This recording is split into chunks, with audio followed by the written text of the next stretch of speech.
gonna say hello?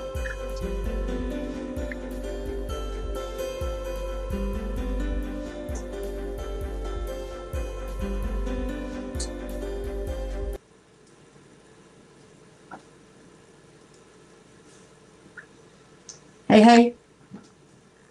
How are we doing today?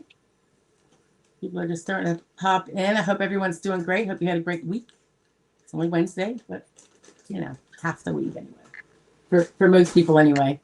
Um, everything is good on this end. Busy, busy, busy as always. Just trying to arrange with my family a 2-3 day trip. It's only like an hour and a half away from us, but it's called Knoebels. I don't know if any of you Pennsylvanians or maybe New Jerseyans know of Knoebels with a K. It's like a family amusement park that's been around for nearly 100 years. I don't know that it might have hit the 100 mark. And we've been going there since about 2015. I think she sees this banana. You need a banana? It's family owned. The beauty of it is, well, if it doesn't change, I heard there was something going on with the people that own the field, and it's a big place. And there's also campgrounds and stuff like that. But it's free parking, and it's fields after fields after fields. No ticket to get in. And so you only buy what you're going to do. So you buy your rides if you're going to go on rides, or you don't spend money on the rides, and maybe you don't spend anything. You're allowed to bring your own food.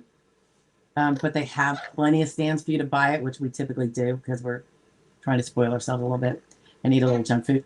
But yeah, it's really great. So I don't think we went last year. I know one year with COVID it was closed. And now our kids are getting bigger. But so we got a place for big enough. We did like an Airbnb, big enough for them to each bring a friend, and everyone gets their own room. So it's kind of an expensive 2 or 3 days, but that's all we got. So we're making it good. Anyhow, so I think we've got that down pat as of today. I hope you guys are having a great week.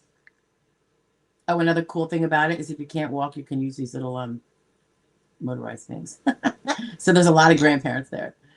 I'm still doing the walking, but there's a lot of benches, and I sit on them a lot, particularly if it's a really hot day. All right, so I see 33s in the 333s in the house. Good to see you again, Michelle M. Awesome to see you. Kubi Dreams is in the house. Good to see you, Koob. Virginia Gomez, good to see you also. Thanks, guys. And anybody else that's watching and wants to say hello, just put it in the chat, and at least we'll know you're here. Because otherwise, you really don't know you're here, which is fine. That's called privacy. But I like to say hello to whoever's popping in. So we do have a question from 333.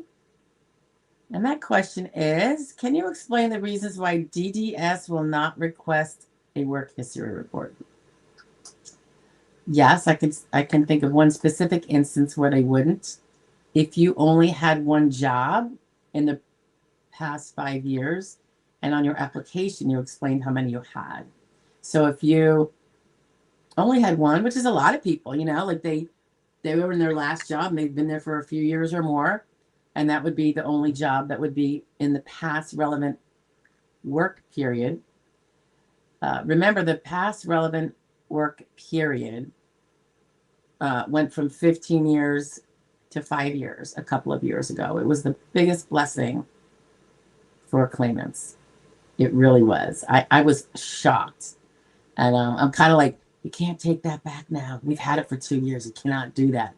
So it was just amazing. And in any event, now it's much more common to only have had one job. It used to be far less common when we had to look back 15 years. It was often more than one job. So if you had one job, when you did your application, if you recall, they asked you all the details about that job that you would find in the work history report. And if you did it online, if you say one job, they're going to give you a whole sheet to put those details in about that one job. If you said more than one job, they don't bother. They're like, we'll catch them on a work history report. Instead of you having to spend all that extra time now while you're trying to fill out your,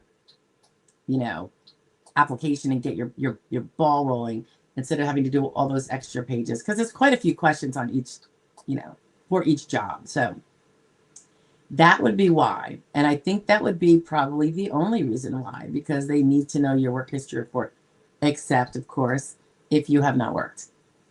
That would be another reason. If you have nothing in your past relevant work 5 years, they're not going to ask you for the details of your past relevant work in the work history report. So people who have been out for a long time, maybe they have a remote DLI and they're finally applying, or they have a little bit of window to apply, or it's an SSI case when there is no fear of a window closing. That would be another one. So anyway, 333, I hope that explains that. Good morning to Michelle. And again, Kubi. Kubi says, not denied at reconsideration. I'm sorry, Koob. Don't give up. I don't know your situation, but if you're a young person, like your fine picture suggests, and if you're going for SSD and not SSI, I really want you to pay attention to your date last insured. You need to know it anyway. You're going to be appealing this. Don't get me wrong. You're going to go to ALJ. But aside from that, now is a good time for you to take stock of what your insured period is for SSD, if this is an SSD case, and think, if this flies south after ALJ, and that doesn't mean you can't do AC in federal district court, but you need to have your plan B, because you just have to have the plan B if plan A isn't going the way you had hoped. And if you have a plan B where you're making sure that your DLI is pushed out, if you're not bedridden and you can do something on a accommodated basis with flexible hours or short shifts, and not anything that contradicts the impairments you have from your, the limitations you have from your medical impairments, consider looking into how you can push out the term of insurance you have for SSD, which has a DLI end date, and see how you can push that out so that you can be sure that if this flies south or sideways and you get denied by an ALJ and then appeals council, you can file again. And just a reminder to everybody, if you get denied at appeals council and you're going to look for federal district court, and maybe get someone who will file that for you, or you learn how to do it yourself. And I've seen people do it themselves successfully. Once you're denied at AC, you can file anew if you have the DLI in your favor for SSD. If it's SSI, you can always do it. As long as you're financially within the parameters of being eligible. So, but just talking about SSD, there is that DLI. It is term insurance. And when you stop paying those premiums through your work taxes, Social Security tax portion of your taxes, you are going to have a DLI that's going to come up on you. So I just want to make sure. I know it's like my mantra, but I hate to see when someone who worked for so long, but then their insurance ran out because it was term insurance and they cannot get SSD. They are going to have to wait until retirement, which means a much smaller amount because they're not paying into it like it was expected they would. And or they're poor enough to get SSI. Either one of those. So just give it some thoughts, Cube. But appeal to ALJ. Talk to your lawyer about, where the gaps are that you need to really focus on. And I would talk to them now, because you got 2 months that you have 2 months until approximately, so you have to file. You have to have that appeal in for ALJ. That's time to start making appointments that might have been in the gap. So, but, don't give up. That's for sure. If you know you can't work full time, you just got to think outside the box and get that proof. If you're a younger person under 50, it's a very high burden. It's a high burden for everybody, but you don't have some of those carve-outs from the grid rules. So, Virginia, thank you so much. I hope God does bless me. That's what I strive for, so that would be good. Kevin Johnson's in the house from Morristown, Tennessee. Hi, Kevin. Nina's in the house. Nina says, oh, to Virginia. Oh, and my doggy's name is Chica. Oh, because she called me Chica. Right, because Virginia had said, good morning, Chica. And now I should say, oh, how do you say good afternoon? I forget. Something tarde? Or is that just late? I don't know. But back at you. And yeah, I used to know a dog named Chico, Nina. It was my neighbor's dog when I was growing up. It was so cute. RD Dolphin is in the house. Hey there. All right, guys, do we have questions? Or are we all just saying hi? Come on. Put them up there. Don't be shy. Don't be shy. I'm trying to think what else is going on.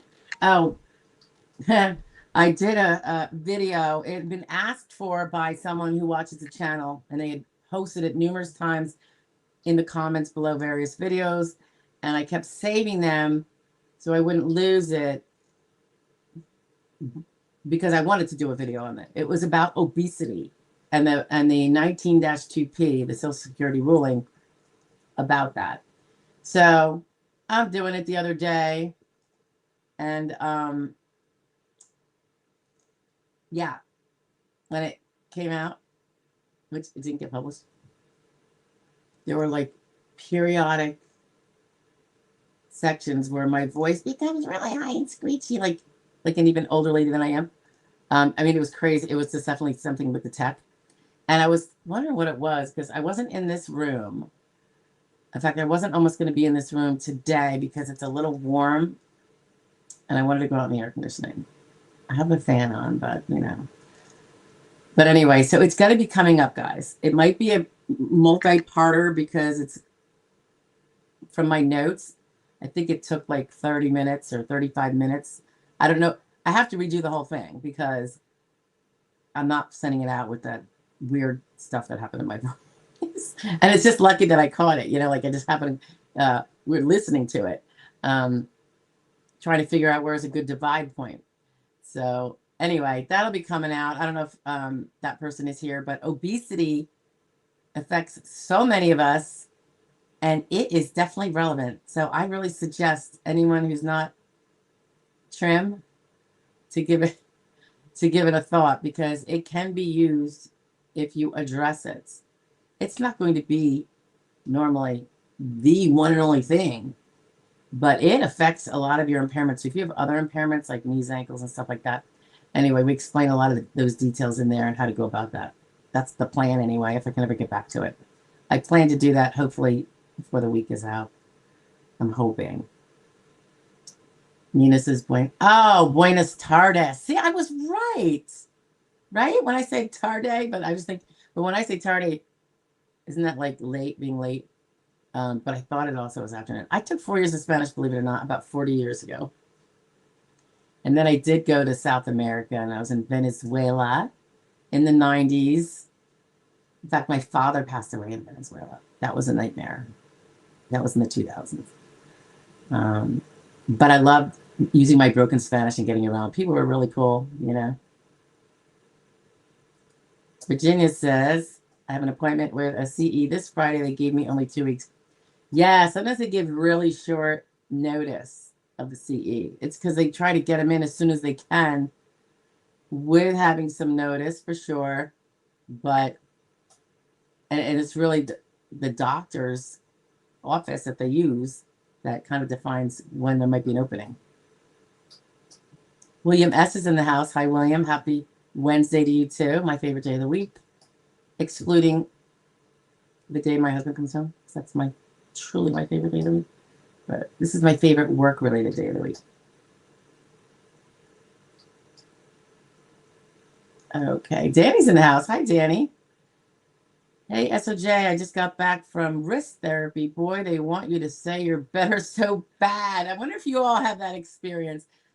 But I said, no, I'm still weak. They're saying, but you're okay. I say the truth. Nope, still weak wrist. You know, it's funny. It's almost like the medical profession. We've talked about this with mental health therapies, with some enterprises who their people have to say that the person is doing better and better, even just to keep them going for the next 10 years. Because if they don't say improvement, and this is not all, guys, I'm not accusing every entity of doing this, and certainly not every provider, but I do know for sure it happens because I've spoken to providers about it. Some of probably the Medicaid accepting ones, if the way it was explained to me, and I'm going to probably butcher this, but it was something to the effect of, if we don't show or say that it's working, we will lose our job. I guess because the enterprise has to show that they're producing what they're trained to do. The problem I have with it is, and I get it, you want to have proof of performance before, particularly when it's coming out of Medicaid funds or Medicare funds, whatever, but definitely the Medicaid, because you don't want slouchers in there making a fee, a treatment fee for doing squat, right? Or if they're incompetent, they just shouldn't be there. But how people that have severe mental illness, and I don't know if any of you guys can, feel this way, sometimes the therapy is what keeps you from slipping back. So it's keeping you at a baseline where you had been far worse at one time, and now this is like, getting that talk therapy and that with the medications possibly or whatever, that is the thing that is saving your life potentially. So that was the case with this most recent person I had been speaking to, provider, and he did almost get fired for explaining things on paper, which I was like, don't even put it in his file. Just give it to us and it'll go to the SSA, and your people don't even have to know about it. You know what I mean? But, probably sticking to the rules of his, employer, he did. And then he almost got fired for speaking it. He didn't speak what they're forced to do. He just spoke the truth about the patient. And that was a problem because I'm guessing like the entity, and if anyone knows anyone who's a mental health clinic or anything, or works there, it'd be interesting to hear that take. I just wish they would understand that you can prove that you are doing a good job without the person necessarily becoming Superman or Superwoman in their mentality and their mental health. Sometimes it's you're saving their life by this continuous treatment, because without it, they would be down the tubes. So I don't know. And I'm wondering if PT, I don't know. I wouldn't think it's the same way, because I've seen so many physical therapists that they will say we did not meet goal, and they'll talk about slight improvement, and so there is improvement, but didn't meet goal, still has weakness here, and usually they say could use some more physical therapy. But you know how insurance companies limit that? They're like, you get like X amount of sessions or whatever. So I don't know. I haven't really seen them say the person's better, but unless the person tells them that, then they quote them. So, Danny, I think it's good that you speak your realities, so that if they're trying to corral you out the door, because we made our money off of him, and now, it makes you wonder too. So let's say someone's on Medicaid. Do they have a certain amount of visits? And by then they're like, what? They're going to make, I don't know the Medicaid rules. But what if it's something like this? They get paid X amount for X sessions. The person is not better and can be discharged by the end of that, say, 12th session or whatever. Do they get paid less for 13 through, and maybe like, oh no, I'd rather have this slot filled in by a newbie who I can get the full rate for. I'm completely pulling that out of my yang, because I don't know if that has any basis in reality. I'm just wondering though. Anybody know? Anybody? Christina's in the house. Hi, Christina. Hello from California. And Christina is always pushing the channel. I love it. She says, please don't forget to share the live stream. And what she or someone will probably say later. is, and like, comment, and subscribe. I'm trying to always remember the terminology here. All right, Virginia says, number 2, I'm ready for this. I have pictures and videos since 2017 from having lupus, fibro, I assume you mean fibromyalgia, and inflammatory arthritis. What do you think? I'm ready for this after 4 years having 2 cases. Well, were you heading to hearing, Virginia? I know you have a lawyer, right? I don't recall exactly where you're at. Is it pending? Is it very soon? What did you say above? Oh, you have the CE. So you're on initial or recon with case number 2, and it's on Friday. All right, and that's a, hey, was that a mental or a physical CE? Because as you guys know, they could be both, or, well, it could be one or the other, and a lot of people get both. 333 says, thanks for answering my question. Yes, I only had one job. There you go. Also, I was on work restriction 3 of the 5 years. Oh, how will DDS determine my work exertion level? Okay. So, I know we've talked about this before, so I'll reiterate it for anyone who's new here. If you had restrictions and, say, light duty or accommodations, like actual accommodations, I wouldn't try to grab them if they were just kind of unofficial and here and there, because they're only going to serve to hurt you if they're in your past. And here's why. One of the questions they have to answer for every single one of us is, can she or he do that old job that existed in the past relevant work period, the past 5 years? And if your job was easier than the standard way it's done because you've got restrictions, you now have to prove that you can't do it with the restrictions. Yeah. So it's hard because if it's like what would normally be a medium level job, you didn't have to do above light. You know, they didn't make you lift more than 20 pounds. Well, now you have to prove that you can't do light to be able to, you have to prove you can't do that job. Which would include proving that, you know, potentially proving that you can't do light. Of course, if you can do light, but the reason why you can't do that job is something different, and this is important for the grid people to pay attention to, and the youngers, but definitely the grid people also. You can prove you can't do that job through ways other than the exertional big thing they categorize you at, which is that sedentary, light, medium, heavy, and above. It could be, no, because I also have this severe arthritis in my finger, so that sitting job I can't do because I can't, even though I could do sedentary work generally, I can't do the typing. So I can't be that typist I used to be. So don't forget about those other impairments, because they might take you out of a job that the exertional that the SSA is going to insist you are still able to do, however reduced, is not the only way to win your case. All right? Just do a video on that, because I don't think that's really driven home very much. So you, 333, have to prove not only that you can't do that easier restricted job, but that you can't do the regular job the way it's the harder way too. So it's, you're not just going to get away with saying I can't do the job the normal way. It doesn't matter. They gave you a job that was easier, and that's where they come in. They say can't do the job as actually performed by you.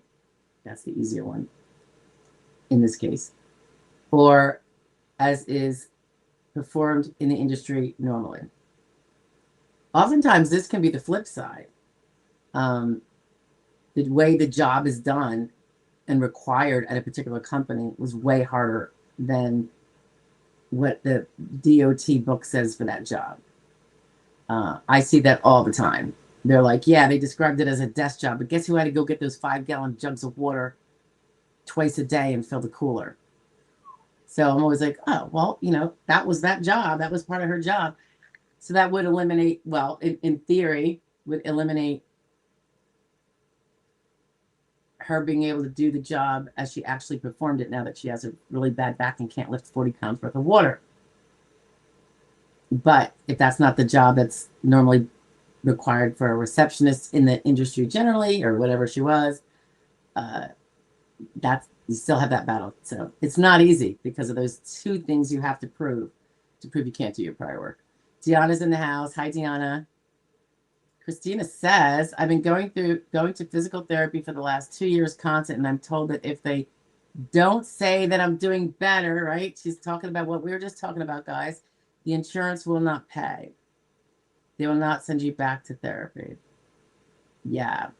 I wonder if I would say I could see a difference between physical therapy and mental health therapy. Remember how I was describing the mental health therapy, and sometimes that's keeping you up, keeping you alive, just that keeping you out of deterioration. In the mental, it's a whole different field, right? So that's definitely worth noting. I almost can understand it to some degree. If physical therapy isn't working for somebody, then they're not going to pay for it, you know. Now, my hope is, and this is something for other people, I do have clients that sometimes say, and pardon me, guys, I just got to open the door and see if I can squeak in a little air conditioning in here because it's really getting toasty. Hold on.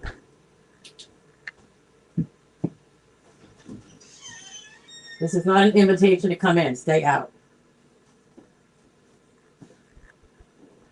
Thank you. She comes in anyway. It's the Bernese. She stole my lunch off my desk, so I'm a little mad at her right now. Second I turn my head. All right. I know, it's just so big on the screen. It's crazy.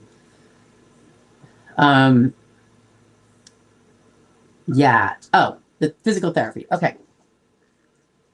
If it's, sometimes clients will say, it's not working for me. I'm not feeling better. And I'm like, or I had it 6 months ago, then they're with me, and I'm like, what about physical therapy?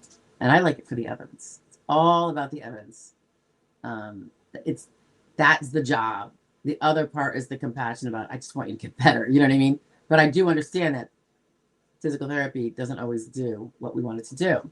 So sometimes people will say, it didn't work for me. It actually hurt me. It caused me pain. And I probably am a bit of a nudge with it. And I'll say, well, it's 8 months later. What do you think about trying it again? If for no other reason, to get the evidence that shows that you're in pain still, that you're not better just because you're not going. It doesn't, so to me, it's all about the evidence of getting that case better evidence, so it's closer to an award that it deserves. Most people kind of go with the program, and then sometimes it's like, well, insurance is going to run out anyway. A lot of times, like they give you limited course, but then it renews itself the next year or after a certain amount of time, and you could do it again. And for evidence purposes, I always say, give it some thought. I would love to see it, because those kind of direct observations of your functional limitations with these physical things, you can't get that anywhere else. Yeah, you can go to your orthopedist maybe, every twice a year. How long is it going to take you to get 12 visits in like you would get with PT? Oh, that's right, 6 years. And he's not doing all those tests. He does a couple things and then realizes she needs to go to physical therapy or whatever.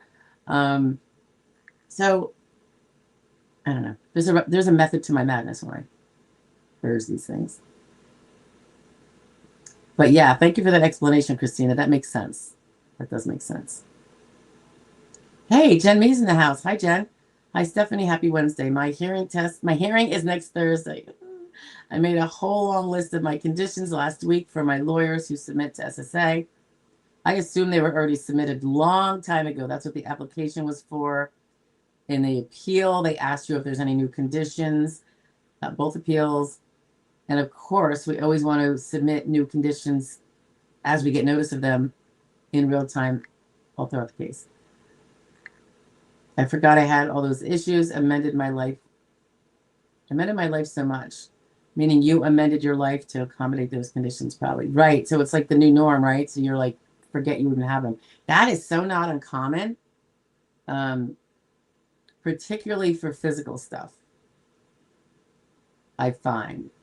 So that's why I sometimes I'll say to my people, I know you said you don't have issues with sitting, but I don't, but you have a bad back. So I'm just curious. Or let's say, maybe it's leg conditions and it's walking and standing, but nothing about sitting. And I'm like, are you sure? You're 59 years old. I'm right there with you. Can you really sit in a straight back work type chair for 8 hours? Or how do you feel when you hit the 2 hour mark, when you would normally supposedly be eligible for a 15-minute break? And I'll say, why don't you sit and find out? And it is almost, I don't know if I've ever seen an exception where it's like, oh, yeah, I think I heard it was starting to really hum at 30 minutes. And then, by 45, I was wiggling in my chair. I'm like, bingo, see, you're not like you were when you were 20, even with sitting. So there's something going on with that back that you haven't maybe addressed because you never sit for any length of time. There's people that are always moving around or lying down in the recliner, which is not the same as sitting upright for work. Yeah, and they didn't realize because their new norm was just not sitting long, and they don't even know that it's like a notable problem, and that maybe they couldn't do a sit down job for 8 hours a day, even if it was easy and they could otherwise totally do it.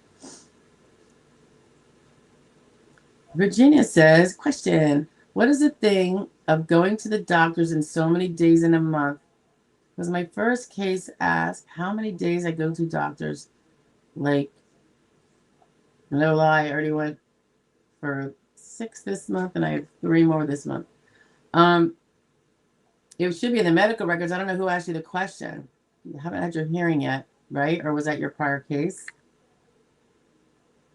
One thing is, if someone has mandatory daytime treatment that has to be on a firm schedule, I'm going to give an example. Like, let's say there was dialysis at a dialysis center. And that's just the only one that pops into my head. But there can be other ones, I'm sure. And I will say this doesn't seem to fly with physical therapy, but not for, regular back therapy. But your schedule of treatment, necessary treatment, is something that interferes with work, and they're supposed to consider that, how that schedule might interfere with work. If you have to be someplace with a specialist when the specialist is available, because goodness knows how hard that is, right? And that would be 4 half days you have to take off from work every month. What job is going to consider that you working competitively in the environment? No, eventually it would be with either FMLA, accommodation, or someone would be fired. And FMLA is only if you've worked there long enough and all that kind of business. So there's, rules to that. You don't just start a job and get FMLA. Rob is in the house. Hi, all, he says. Christina says, please don't forget to like, share, comment, and subscribe. I beat you to it, Christine, but you probably already typed it, and I'm just slow on the tape. Right? I'm sure that's what it was. Yeah, because we're like 15 minutes behind. Just catching up with questions. Mark Gonza. Hi, Mark. I don't think we've met. Is this your first time? Good morning, says Mark. I was just wondering. I got the form for the adult function. My lawyer hasn't got back to me, and it will be in my best interest to wait for them to help me fill that out, or should I just do it? Okay, he's saying, would it be in my best interest to have them help me fill it out? For sure, Mark. However, many won't do it. Many will say, you do it, we'll send it in for you, or you do it and you send it in, and the chips will fall. I don't agree with that at all. People hear me on here all the time saying, and that's probably why I have the first thing, I think, the first set of videos, probably the first set of videos in this channel a number of years ago now, a little like COVID time, shortly after COVID started, was a playlist on the function report questions and what to think about when you answer them, if you want to check that out. Because invariably, I hate to make y'all paranoid, but it is very easy to say something in a way that will be misconstrued. And if you recall, well, you've seen the function of per questions.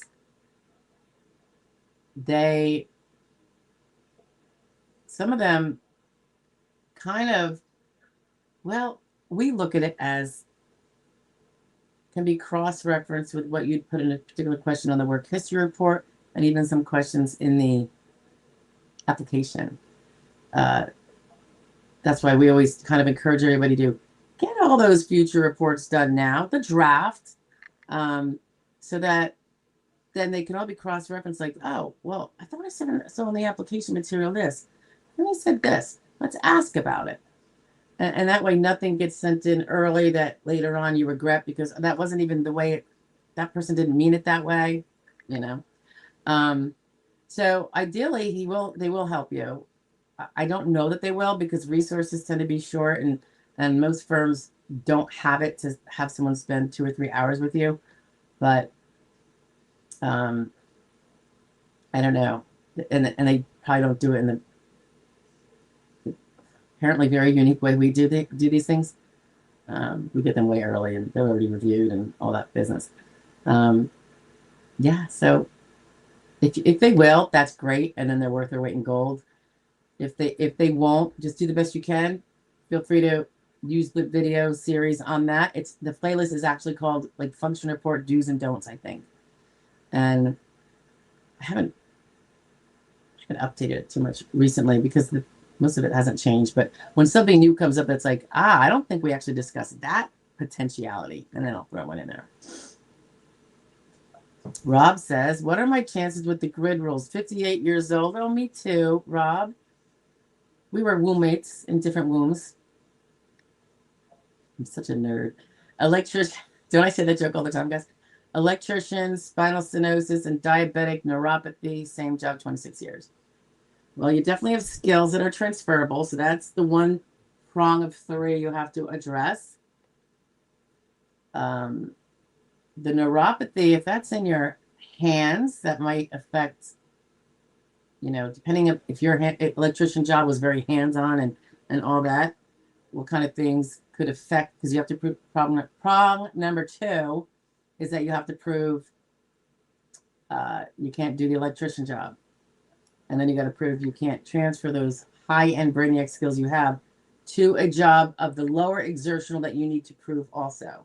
Prong 1, you have to be unable to do medium-level work, Robs, and you have to, so therefore, be limited to light or less. So even if you could do light or sedentary from a physical standpoint, exertional standpoint, you could still prevail if you got the other 2, which is, but I can't be an electrician because, and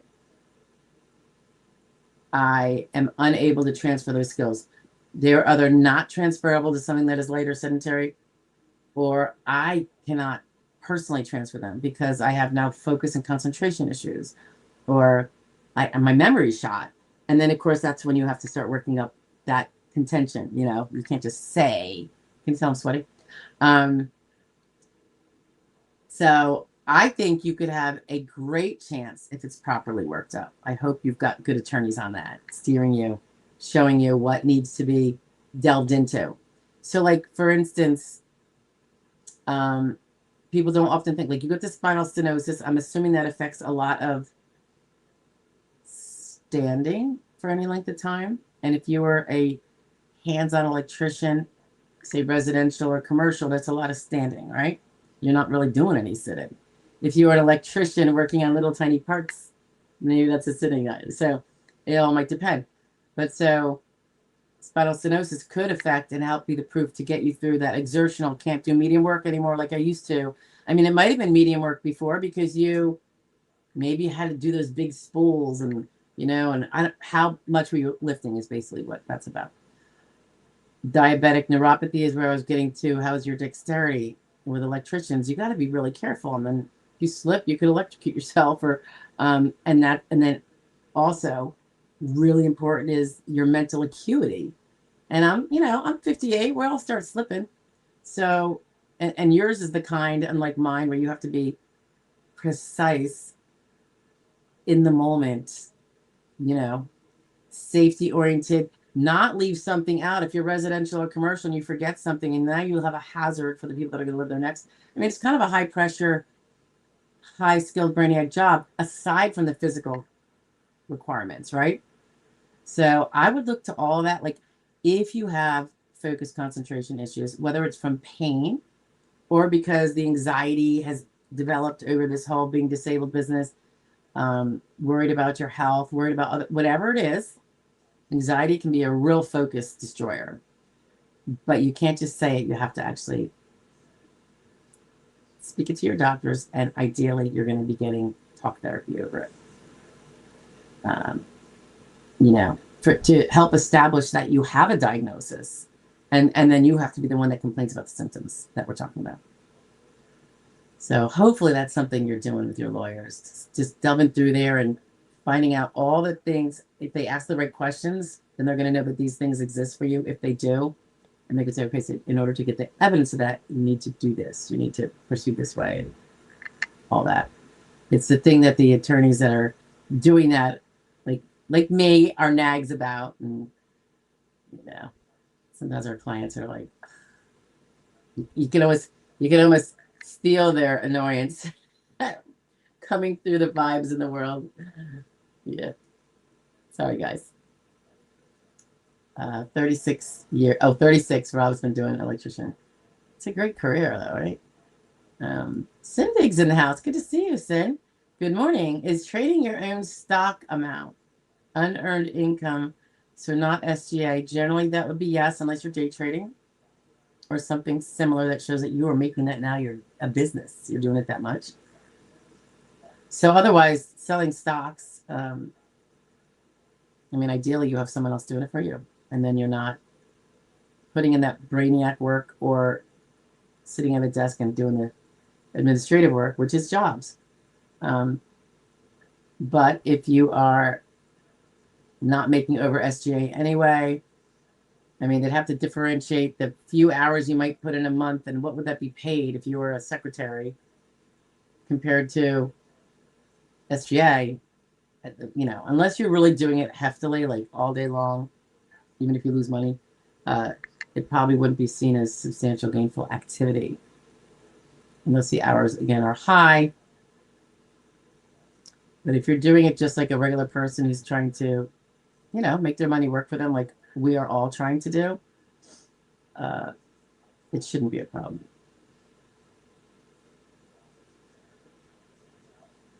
It's just 20 minutes a day to click things. I would argue that is not a job. That is you taking care of your finances. 20 minutes a day, reviewing things.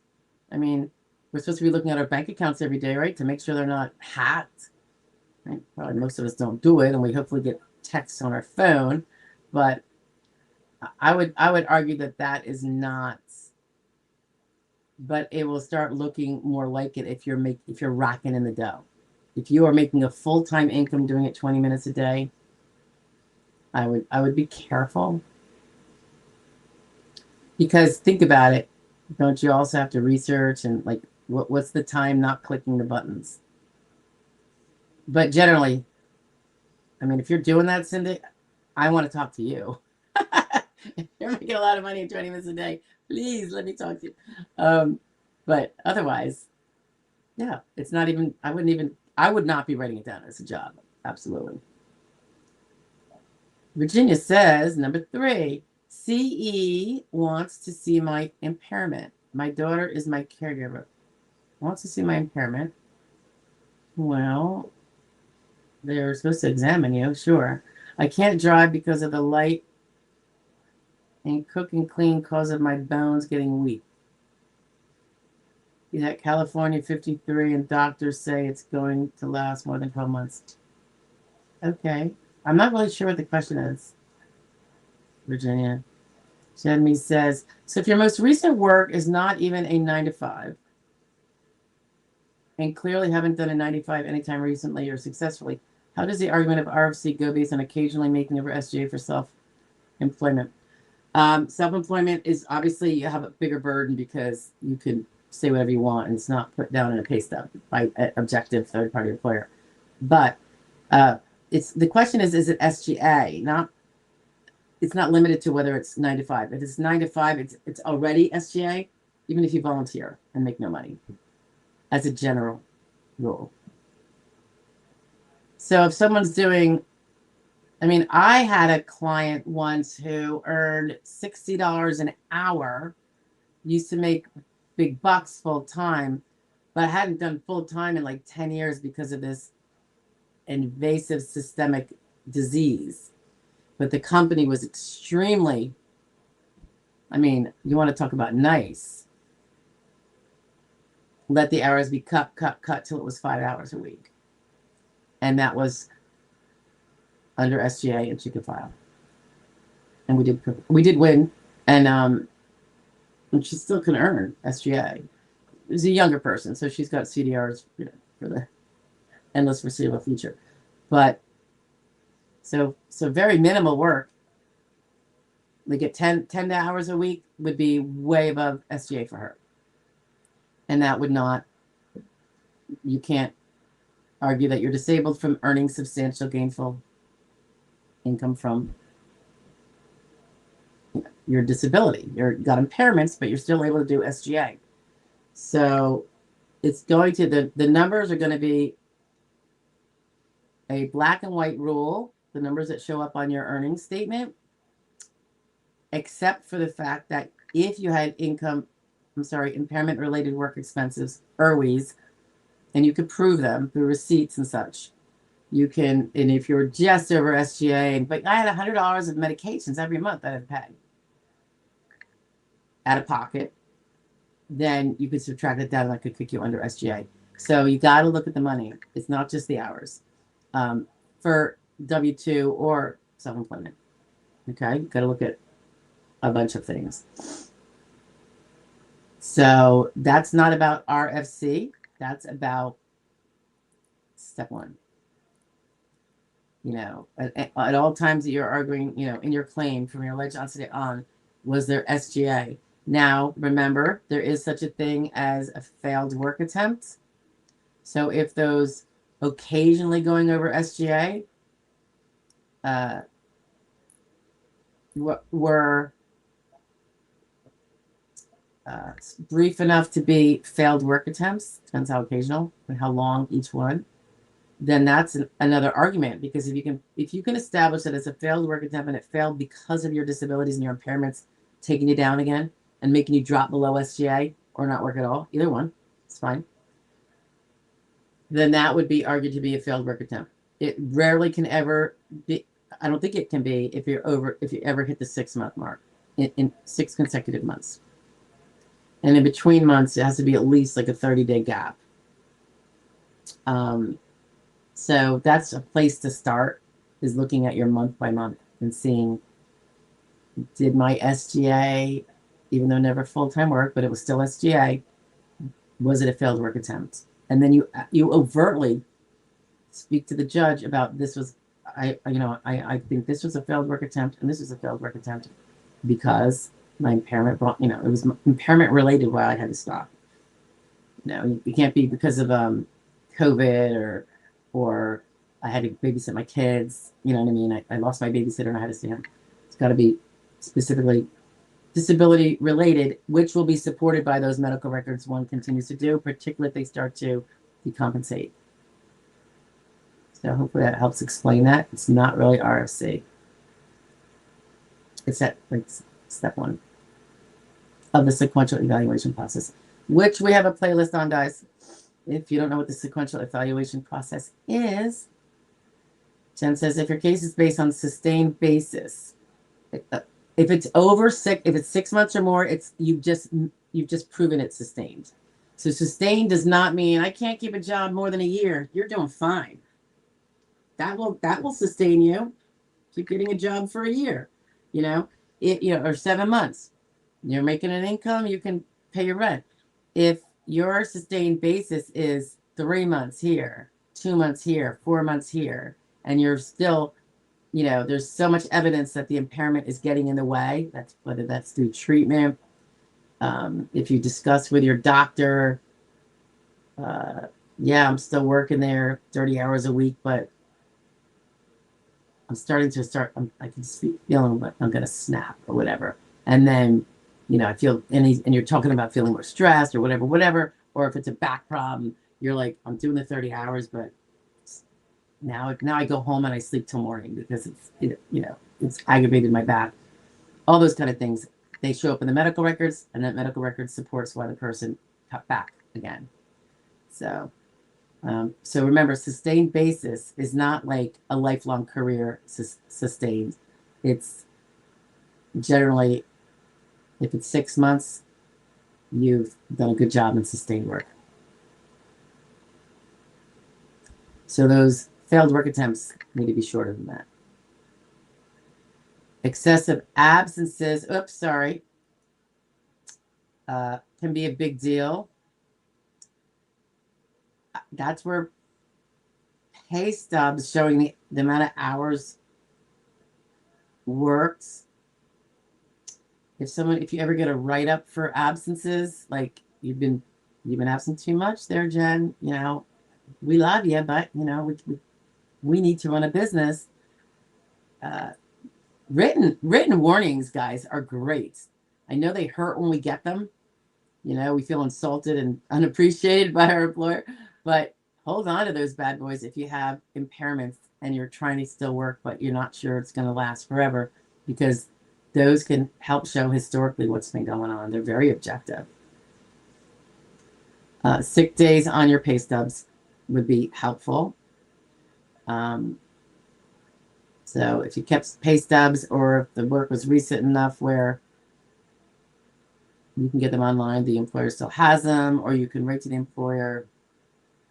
Otherwise, it is just your word with less documentations backing it up. You can still say it, but you know, not as weighty.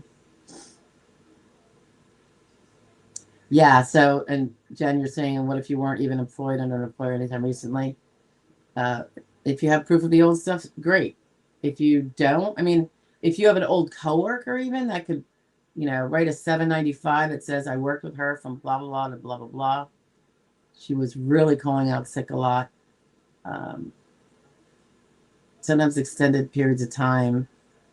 The company we worked for was trying to work with her, but there came a point, like, there's something they could say if you have someone that worked with you, if they're willing to do it. If you can't, I mean, oftentimes we don't keep those relationships, but just saying. Hey, Civil Chick is in the house. Hi, Civil Chick. Good morning, everyone. I forget stuff, so this is important. I have an adjudicator, but I am having issues reaching them. You left 2 messages, you've reached them.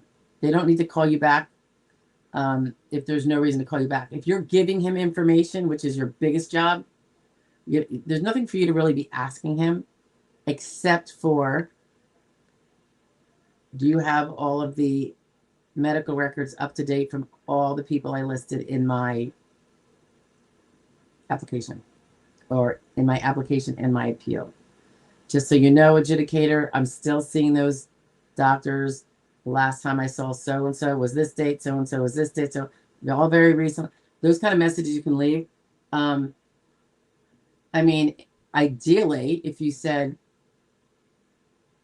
maybe the way it should be presented is, because they are very busy, obviously, they do your case properly and everybody else's.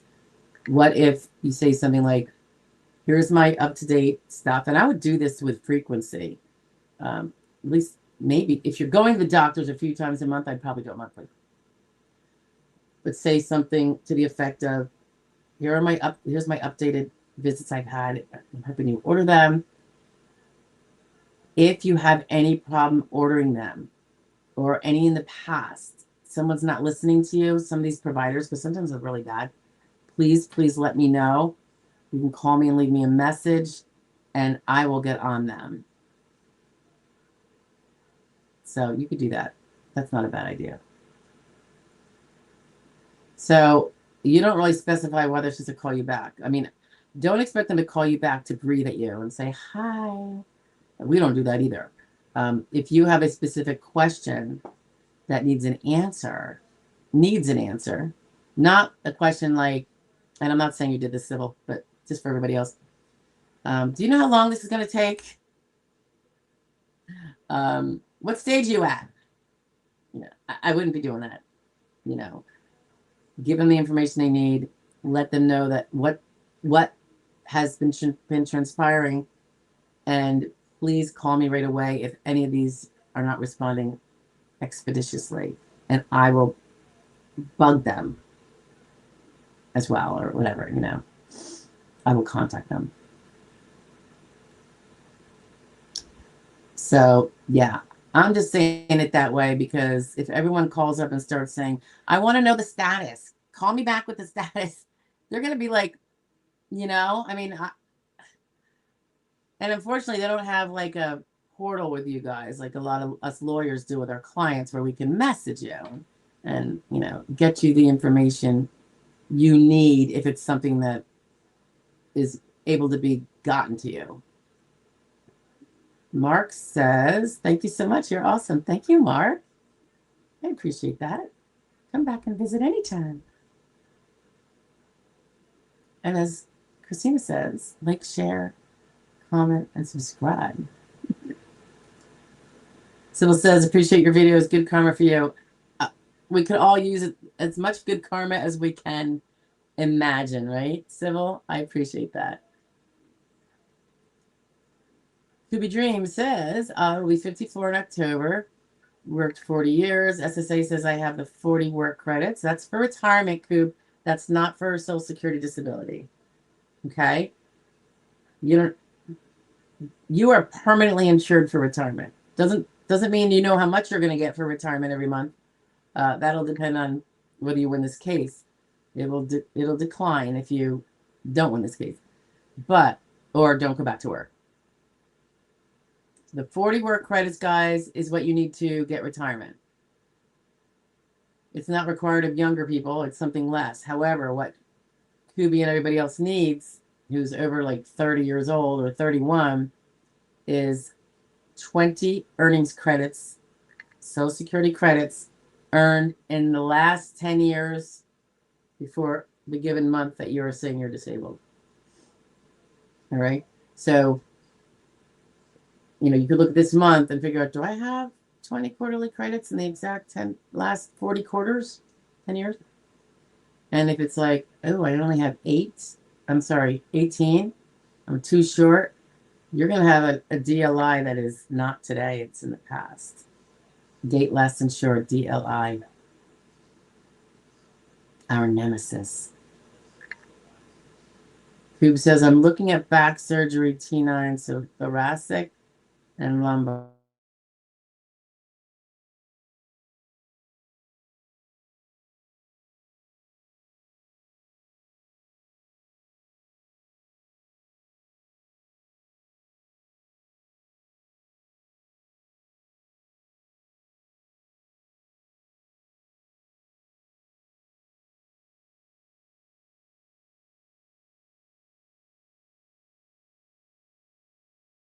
Well, you're pursuing it. You're doing everything you need to do, Cube.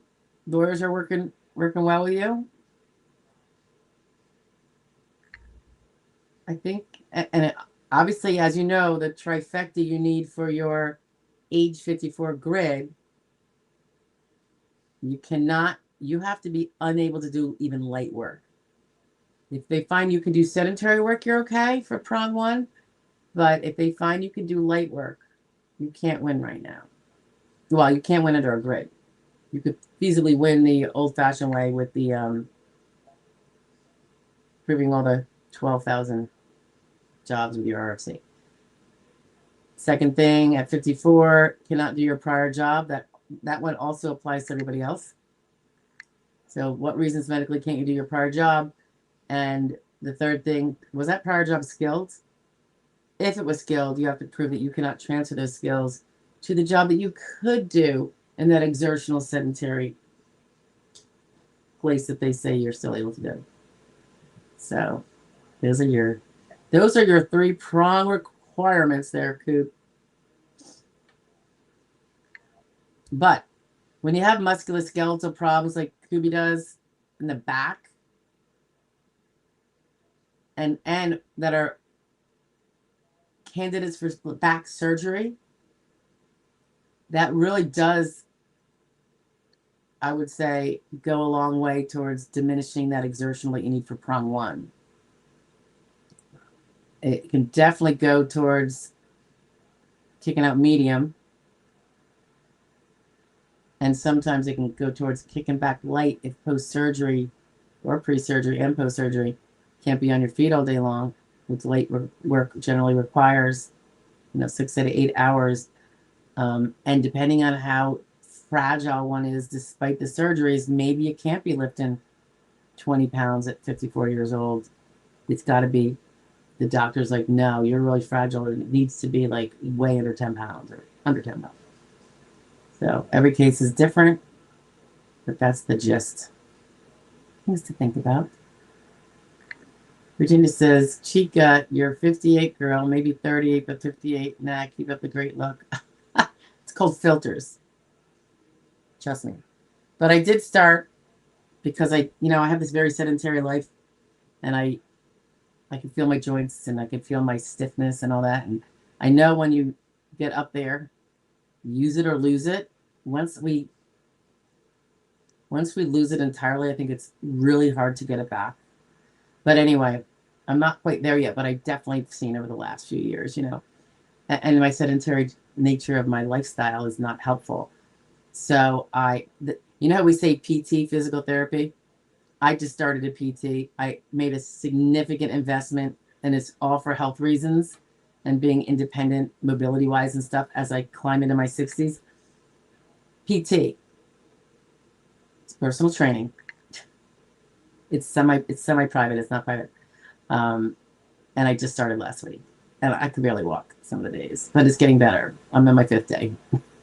So, got to do what you got to do.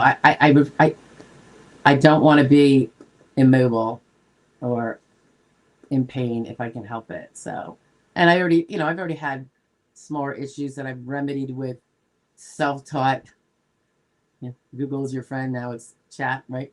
But gentle exercises after doing a bunch of research, and I cured a few other issues that will be recurring if I don't continue. So those things are coming along, and they're all caused by the sedentary. This was neck and it was butt, truthfully. Butt from sitting so much and neck from being like a turtle like this. Hi. Or, oh, I can't see that screen. Oh, let me look at that. That medical record is so tiny. What does it say? Yeah. I got like that turtleneck thing. So I had to fix that. And it's much better, but it's definitely something that will occur again if I don't pay attention. So I try to pay attention. Lily LaRocho. Hello, Miss Stephanie. Everyone at All Things Social Security. I'm using my insurance agent profile today, so you won't see my usual Lily Flower profile. And she says to subscribe, like, and share. I agree. All right. Thank you. Good to see you, Lily. Rob says, do you work in PA? I am actually in PA. Yes, I actually do all 50 states, though, Rob. I am probably one of the few people that have done that for decades. I did it before people knew you could. Hey, a fledgling startup lawyer's got to learn all the things you can do. And that's what I did. So, yeah, that's why I'm national now. And I don't even know how I could have done it if that wasn't the case. But yes, Pennsylvania. I'm in Pennsylvania. That's irrelevant for your purposes. And I came originally from Jersey. So I'd say half my people, it might even be just down to like 40% are from this area, because everything else is just all the other states I do too. So wherever you go, wherever you want to move is all good. It's all good for anyone who needs an attorney. And if, I think some of the more traditional law firms that tack on SSD work will say they're probably only going to do local, because they don't really know that it's maybe that it's federal, and all through telecommunications, how we get the information, all that, make the arguments, submit the briefs and all that. Although they're starting to catch on, because now they're doing that in state court. But we've kind of been doing that for, I guess, longer than they have at the state level for other state work, which I used to do before I did this. Cindig says, thanks for your live stream and answers. You're welcome. So helpful. I'm glad. I hope they are helpful. 333 says, restrictions were temporary. Once medical determined conditions were permanent, I had to stop working prematurely. It doesn't matter.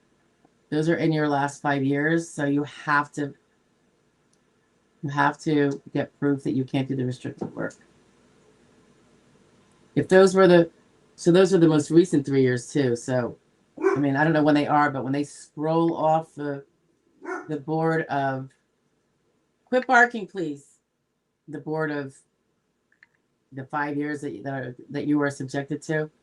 And remember too, guys, if your DLI is in the past, your 5 years doesn't go backwards from today. It goes backwards from your DLI. So you don't get the benefit of the slowness after the fact. So if your DLI was 2 years ago, you got to go back 7. Okay. I'm so sorry. But that is the way that is. So 333 is spinal stenosis, arthritis, both knees, with general anxiety disorder with insomnia disorder for years. Yeah, so if you're treating vigorously and very regularly, like there is serious interference in your life, each of those 3 things,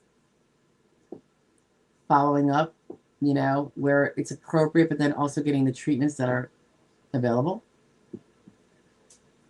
I forget if you gave your vocational profile, what your past work was, and what is your current age, but I mean, those are serious things that will reduce the exertional for sure if you are treating for them like they hurt, like they are limiting.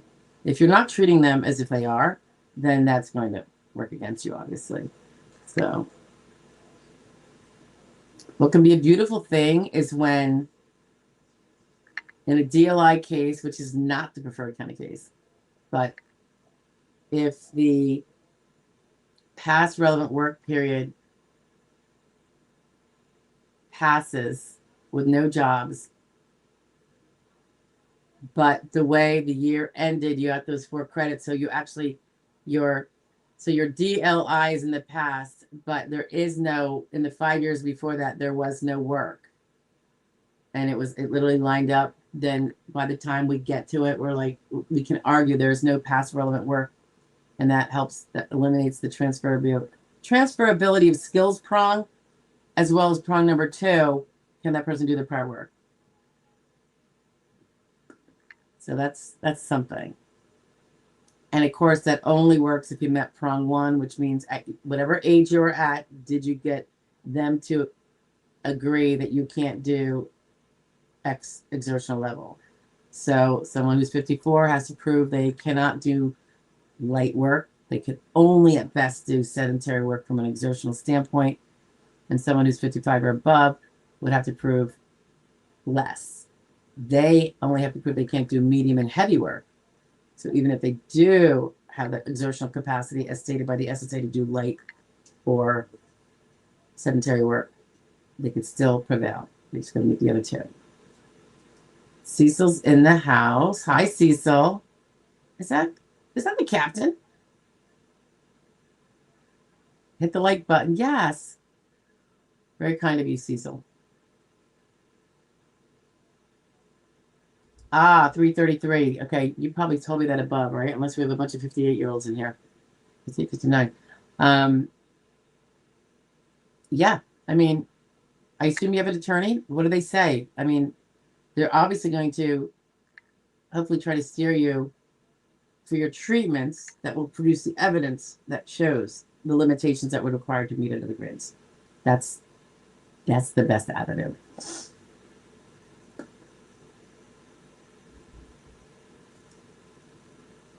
If someone was disabled, this is Cecil. This is Captain Kirk. If someone was disabled at 3 years old and received Social Security, if you help them to be able to get a driver's permit, will it affect Social Security, fetal alcohol syndrome, autism, severe anxiety? Well, if one can get a driver's permit, it is obviously going to be considered because it's a, it's a skill they were able to achieve. Well, I shouldn't even say skill. It shows a capacity to A, take a written test and learn it. B, remember things, apply them. And then if they're able to be on the road and drive. Now, a permit is when they're with somebody else, so they're not, it's not just to prove that they could drive alone. So let's say they have that severe anxiety where, yeah, I could drive, but I just can't do it without my uncle or my dad, or, that I would make sure that was very evident. The therapist should be confirming that that's a problem. Maybe it's one you're working on, but so far, no go. So you want to show that driver's permit, if you get it, doesn't mean what it might mean for another person who got it that doesn't have a permit. So you want to kind of show how that, yeah, it does show that I could think, and it does show,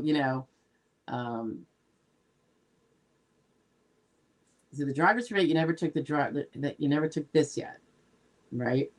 So you just did the written. I say that I think that's true because my kids all did that in the last couple of years. So it's not like they can say you have the, because remember, driving, there's so much of driving. It's pretty sophisticated capacity to do it. And it can cause a lot of anxiety. So someone with a severe anxiety, you might want to show, yeah, I can drive. However, my anxiety is so bad, I can't do it alone.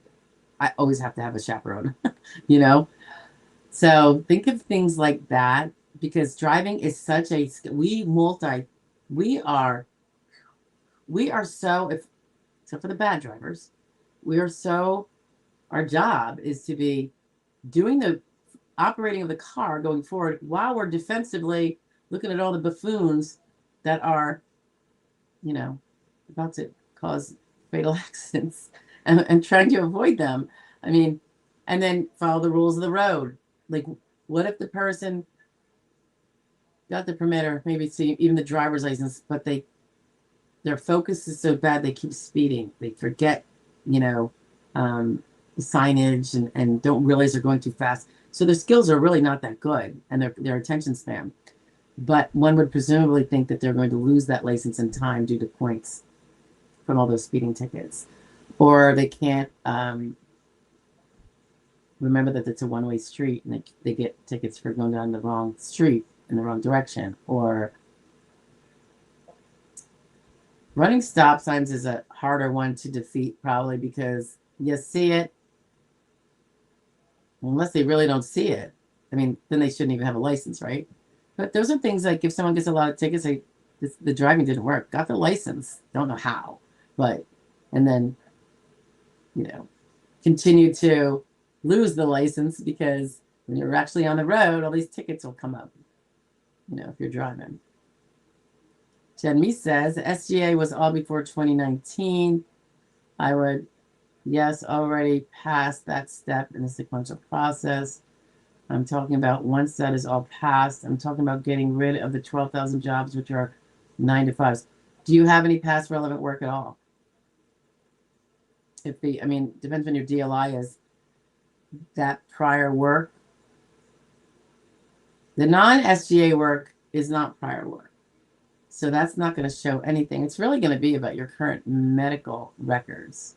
And the ones, if you're trying to get it to, it depends what the battle is. I'm trying to prove something 10 years ago, or I'm happy to prove it if it's yesterday.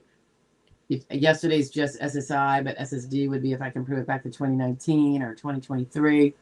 So it really depends what the goal is. And everyone's dates are all different. The past work is not going to establish the RFC today, because it'll show if it was SGA, it'll show what what your mental or physical RFC was able to withstand if it was sustained work back then. It doesn't mean it's not worse now. So medical records today can, improve on that. But remember, if it was sustained work, sustained SGA work, that cuts off all the years prior. You've now recovered, and the only onset date that will be possible is after that last sustained work was no longer possible. You can't win back and then jump like leapfrog over sustained SGA work. And I'm saying that generally, but I can't even think of an exception. So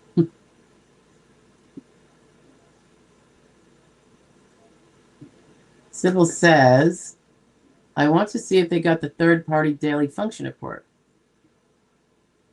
And that's what you asked her on the phone, Sybil?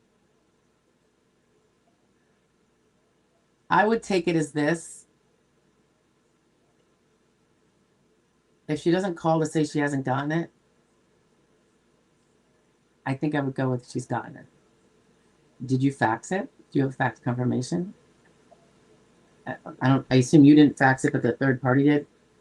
Or your attorney did it for her or him. If it was mailed, presumably they mailed it certified return receipt, and else they have no proof they mailed it. So I could see why you might want to know if they have it. I would like to think that well, I will say this. Generally, if the person doesn't send it the first, like in the deadline, they send that person a reminder. So did that person get a reminder after the fact? If not, that's another sign that they got it. Is anything conclusive? No, because humans are prone to a ton of errors. All of us, right? We just try to minimize them. Cindig says, hit thumbs up. Thanks so much. Yeah, for sure. I like it, guys. Like it. Adam's in the house. Hi, Adam. Are you late to the game, Adam? We're at the 1 hour and 17-minute mark, guys. Oh, that reminds me, before I continue on with the questions, I promise I won't leave anybody out. I was thinking of, I just want to know how you guys feel about it. At the 1 hour mark, having a 5-minute break. I'm not doing it today. But would that be helpful to people, like for a potty trip or refilling your water, or I don't know. I'm just curious. Sometimes I think I could use one. I have to go to the bathroom and I just hold it. So what do you guys think? And would it be a negative? I guess I want to know that the most. Because if I did it, and I don't know, would 5 minutes be enough or should it be 10? I don't know. Would it detract? If I did it, we'd probably just let commercials roll. It would help the channel and everything else, but I don't know if they even do them like that. I have to look into it. But it was a thought that, if I have to go to the bathroom sometimes, maybe you guys do too. So, I don't know if you're on your phone, you probably just bring it with you. But like for those of us that are planted on a seat, So just wondering. So if anyone wants to throw in their opinion, I'll probably ask it on the main board also. I could try it. If I don't hear anything from you guys, I could try it. But I would hate for it to be detrimental. So, I'd like to get some feedback. And I guess the feedback would be, how would it be for you? Is that like would hate it? And then you could also give your opinion like, I wouldn't have a problem with it, but I think some people might. Like any kind of feedback is very welcomed. I appreciate it. So Sybil says the SSA and the DHS need to integrate. I uploaded stuff. Is that your is that your state? I think you're talking about your state DDS. I'm looking at DHS. I'm like, Department of Homeland Security? What? So your state DDS, which is your state disability, whatever agency they throw it under, yours is DHS. I uploaded stuff that the DHS, I don't think you mean DDS, sent me to the SSA website. LOL, we got that part straightened out. Well, you can do that. Would make sense if the two systems were somehow interlinked. I'm not sure which part you're talking about. I think there's a lot of things they could be doing about connectivity and stuff. And I know that we can see in our clients' files whether some third party sent in the report. believe you still can't, right? And it would be kind of nice if you guys could see the same thing we see. I don't know if I necessarily need my clients to all see it, because gosh forbid they start like wanting me to explain everything in there for them, because I'm not doing it. Do your own research, figure it out. That's not my job. And we're not going to take the time to do that. But for pro se, so maybe it would be like, well, whoever's in charge of the case, if you're pro se, then you have access. If you're got a rep, then the rep. Maybe they would do it that way, or maybe they would say both. I don't know. But I do think as a pro se, it would really be invaluable. And it's not like the DDS has to return your call if you ask stupid questions or anything. You know what I mean? Like if you say, I'm just looking at online and I'm trying to figure out which one is a third party. I'm not sure. Is it this one? Blah, blah, blah. Like, do you think they should be calling you back to tell you that? Obviously not. They're not there to educate you. They're there to adjudicate your case. And I know you're not saying that they are civil, but just throwing it out there for other people. Civil Chick says fusions fix you. Well, that's good. Talking about back fusions, right? Virginia says, "Aw, girl, that's very sweet. You're very, very kind." I'm telling you, filters and makeup. I don't wear too much makeup on my skin, but the filters help, without a doubt. I think without them, it would be so distracting. It would just be like, and I can't be talking to people who are getting the gag reflex, it just wouldn't be right. So, Rocking Chair Warrior. Hi, Rocking. Good, another 58-year-old. We are just all like this big sister brotherhood going on today. We're all womb mates. Once upon a time, in different wombs. So that would be like housemates, right? I'm 58. I heard there are 2 different CRs. I have only seen the short form. Is there a specific reason? What do you mean by CR? Do you mean CDR? I think you mean CDR. Yeah, the short form means that you are probably not expected to improve enough to go back to work. So that's good for your sanity. Then there's the long form, which is pretty much like the entire 3368, that you did when you started, when you applied, and probably function reports going to get tossed in there and all that. So, yepper. So one has to do with medical improvement expected, but you have a chance to show it didn't. And one of them is medical improvement not expected, mine, MINE, and that's probably you, Rocking. So they took a recognition that maybe your kind of impairments are not the ones that will re-heal themselves, etc. They'll still check to see and ask you, so you can come clean if it did, but they're not going to. They believe it's not going to happen. You're in a pretty good place as long as you don't blow it. Dolphin, RD, I'm confused about DLI. How many years do you have SSDI after you stop working? Okay, excellent. And there's not like a straight answer, but let me explain why. So if you stop working entirely, you're not earning any more credits, or you're working so little that you can't even earn 1 credit. The maximum you're ever going to have is 5 calendar years after you stop working. That's the maximum. But it could be less. Because remember, you have to have 20 earnings credits in the last 40 quarters. You could stop working and you just started, say. Maybe you worked for the last, 6 months or something. And you hadn't worked in 4 years. But you have those prior 5 years well stuffed with work. So you are still insured, because those 5 years are still within the 10-year window. And then you got 2 more, so you have presumably 22 credits. You stop working.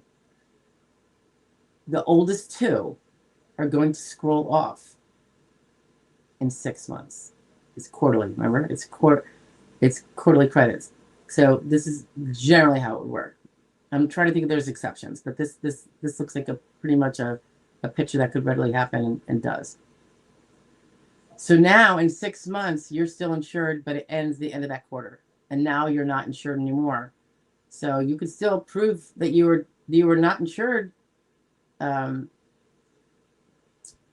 sorry, that you were disabled during the last 6 months. And if the work you did do recently did not last 6 months, let's say it lasted 5, you've been off work for years for growing problems, and you tried to go back and do work, that would arguably not even be SGI. Like you could get it argued as a failed work attempt, but that doesn't change your DLI. Your DLI, you bought those extra 6 months because of that work, which you can get from part-time work too. That's under SGA. That's highly recommended. But your old ones are scrolling off. Now, let's say it wasn't that scenario. So in that case, you have a very short window of DLI, right? It's not going to be the 5 years. The 5 years is if your most recent 5 years of the 10 years are the ones that are packed. You got 4 credits for every year. You worked at least $10,000 a year for those last 5 years. You're going to have those 20 as I'm like doing it on the side, but like they're here current. Here's which way am I going? 10 years ago here, these start scrolling this way as time goes on, right? And so they're going to, in 5 years, the one from 5 years ago will now be 10 years out. And then it's going to scroll off the board. So your best bet is their most recent, filing. I like to, ideally, like maybe not the day you stop. There's a lot of reasons why we often recommend, depending on the impairment, that don't do it right away. Let's get the evidence solid that you didn't get before, and because you got the 12-month durational thing too. You don't have to wait 12 months, but it will come into play and potentially deny you, which we see all the time. So sometimes we'll be like, why don't you wait 6 months? Focus on the 6 months of bolstering that medical evidence that you couldn't do because you were working full-time. Make it your new full-time, although it's part-time job, is getting those visits and going, and getting the whole next, foreseeable future, speckled with medical, and then file. And that's not that's probably a good scenario. And the person still has like 4 years of insured status. And if they want that DLI to never go away, Dolphin, they're going to want to somehow earn several thousand. It's under 10. In fact, it's under 9 this year, a year, or at least 2 credits that kind of keeps you in but not extended. But if they had the 4 credits every year doing some genteel self-employment accommodated work, this is when accommodated work is really good. Under SGA, accommodated split shifts, or I should say split days, like every other day, 3 hours, short shifts, and they can still earn money. It's not contrary to their disability. Continue to treat robustly because they're only working part-time to prove why they can't work more. And they will be earning those credits, and it'll always keep them. They could be fighting a case after case after case, and then eventually they'll win. This is really important for younger people, under 50. I have people in their 30s, and it's. I always said, listen, you don't know where it's going to go, given the difficulty of proving a case like yours under the rules for your vocational profile. So if you have a hobby that you can turn into a low-end moneymaker thing that you're not doing all the time, it could be house sitting. It could be dog sitting, cat sitting. You're not making a lot of money, but you don't need to make a lot. I mean, if you make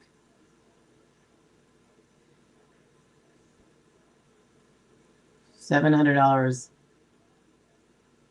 a month, $700 a month on average, you'll be making, and it's less than $200 a week right now. You'll be earning all those credits. You just have to make sure you pay the taxes on all that. Don't try to write it off like, I got a home office and the mileage and all that. So don't be too tax stingy, because you need to pay Social Security taxes on that part. to get the credits for it. And I think it's just great for people when they can't work full time and they're going through so much. It's such an emotional thing. It helps so many people anyway. They're bringing more money to their household. They meet people a lot of time and make friends.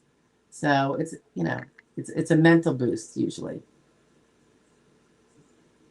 Jen says, because my SGA all pre-19 was based on, and I assume even your even short-term SGA, like you didn't have any months that were SGA after 2019, was based on flexibility, last-minute gigs that didn't work, like a 9 to 5. That's okay. Doesn't matter.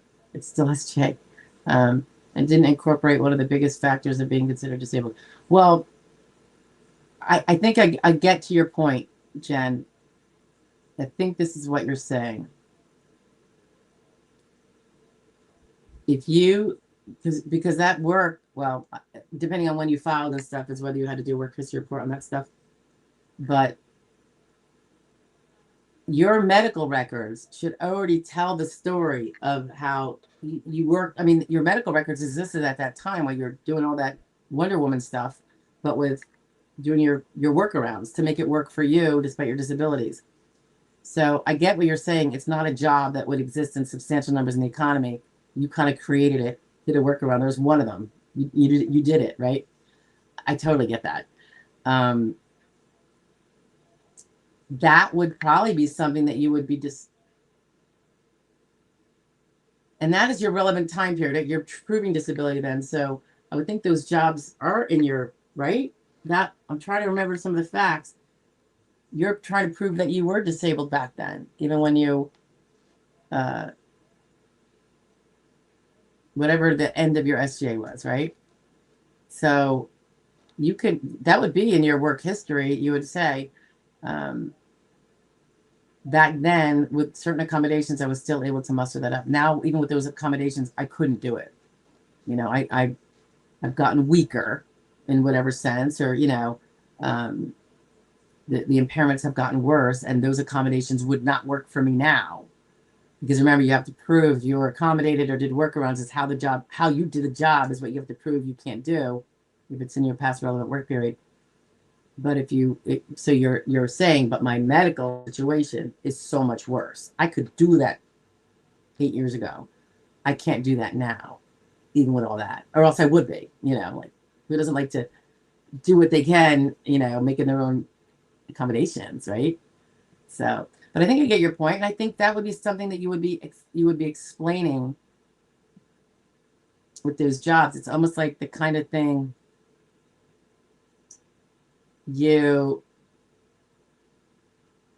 accommodations hurt you with the past work, but here you're trying to use them to help show, and only because you now have proof that even those accommodations wouldn't work for you today, right?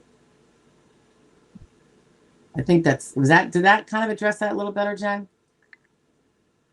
Jen says it's confusing because it really should be open shut case. I have 13 urgent mental health stays, long-term treatment stays, months, ER visits. Well, fingers crossed for you. You said it was this week, right? I'm going to pray for you, Jen. I definitely am. Got a letter today. Did they cross in the mail? Got a letter today. Oh, yeah. You got a letter. You know what? How did you mail it? Do you have a receipt? Did you mail it? Did the third party mail it? I mean, those are important questions. So the letter civil check, I assume, says we haven't received that third party. Who sent it? Send it again. You can always send a copy. If when in doubt, resend that bad boy, and consider sending it by fax. So you've got the confirmation right in hand. Make sure you follow the rules. There's a barcode. The cover letter to the third party had a fax number mentioned in it for that person to fax it to. The first page of the third party, the one where the person puts their information, also has a barcode. So when you fax it that number, that scans it right into your folder, even though it's probably out in London, Kentucky, which is one of the places they would send it to. So, does that help? Send it again. When in doubt, and then too bad, so sad, adjudicator. I didn't hear back from you, so I'm resending it. And now you got your seat. And by the way, you're not going to win or lose. Well, you're not going to win because of the third party. You could feasibly hurt your case with the third party. So they want it, but it's not the end of the world if they don't get it from your standpoint.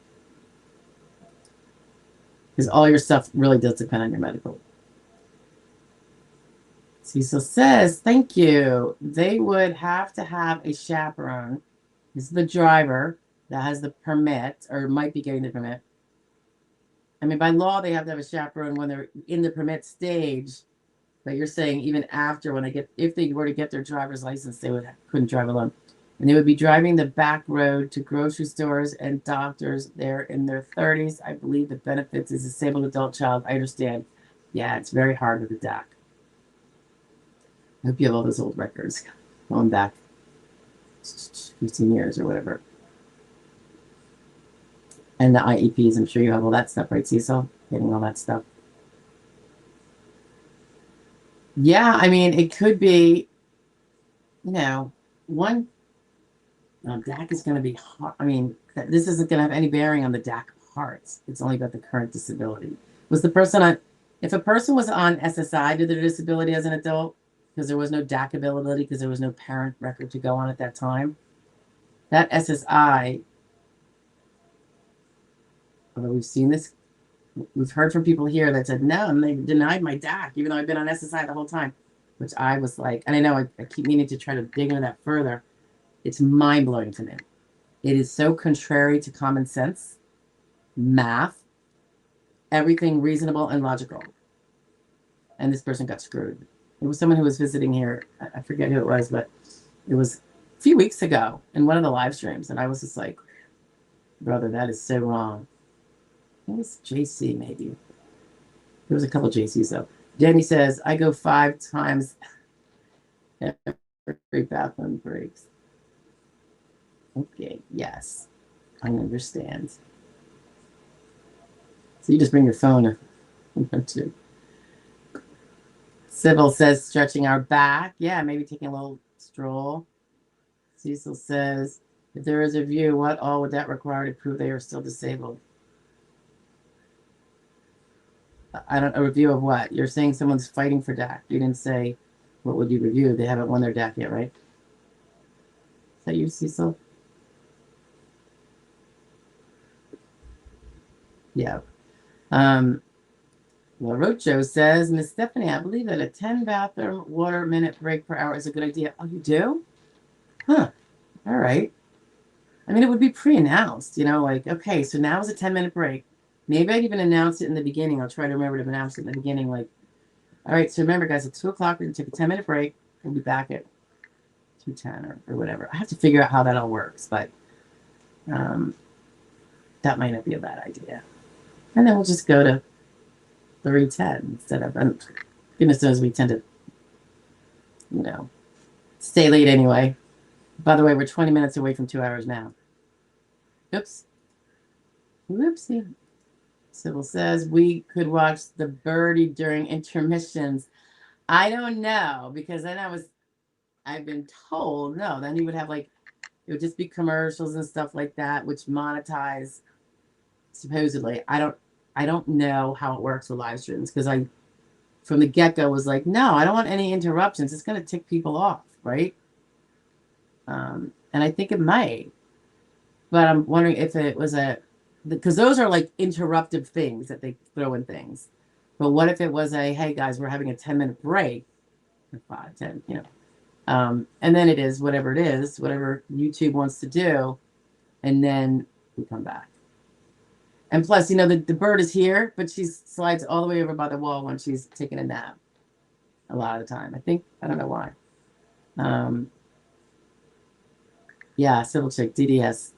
That was the DHS in her state, is the DDS that we refer to. Cecil says, hit the like button for the 5 minutes. For the break. Civil chick says, yeah, for the form stuff. Yeah, I hear what you're saying, Civil. Stephanie said, we see, oh, that's just because I'm warm. That's not blushing. That's blushing. Right? Hey, Joel's in the house. Joe L. Sorry. Remember we had that question a few weeks ago, Joe? 59 years young, medically retired in January. Filed for SSDI March of 2026.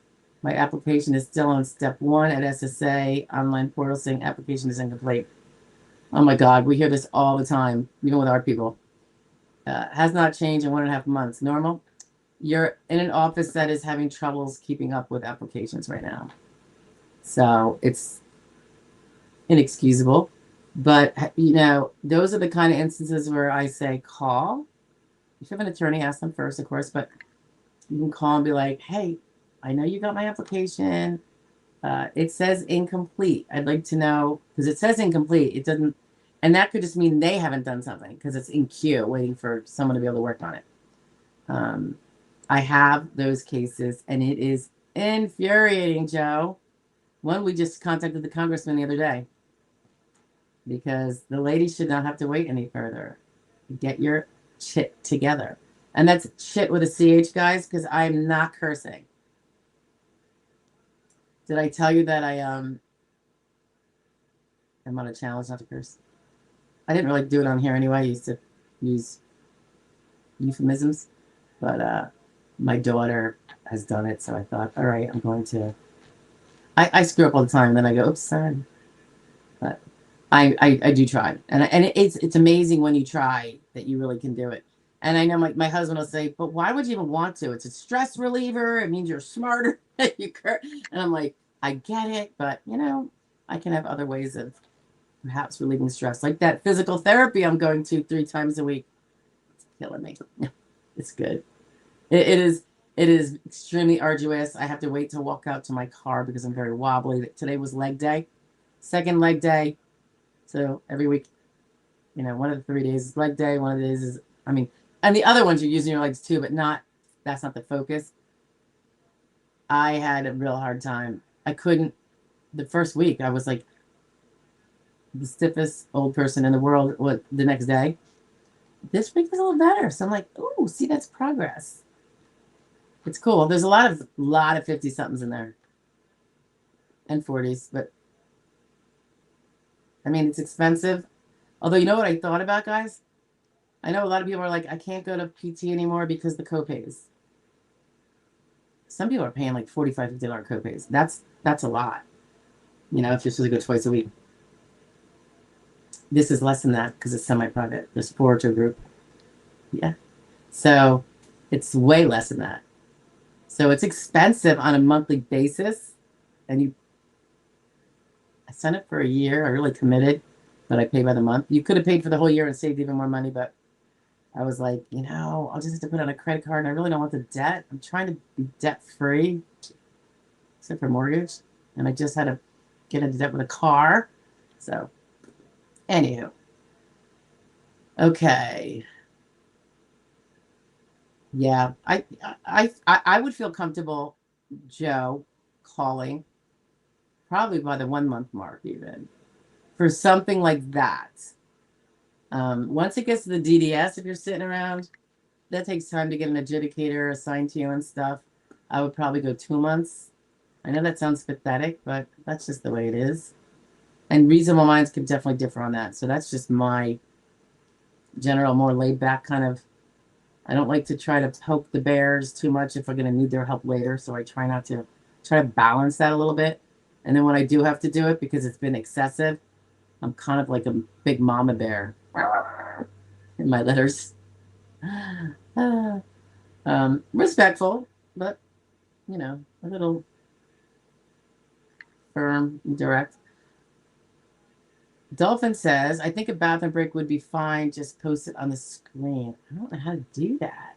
Oh, maybe I could do it on the, with this scroll. See, I don't know. You see this scrolling thing on the bottom? Go to joydisability.com for free. With that, because I can change that. I know how to do that. Can you believe I know how to do that? Someone didn't do it the last time I did it. What would Would that still be scrolling when there's commercials? YouTube, whatever you want to call them. Commercials, right? I would think they're going to have something up there. Does anybody know? Do you guys ever see this elsewhere? Anybody?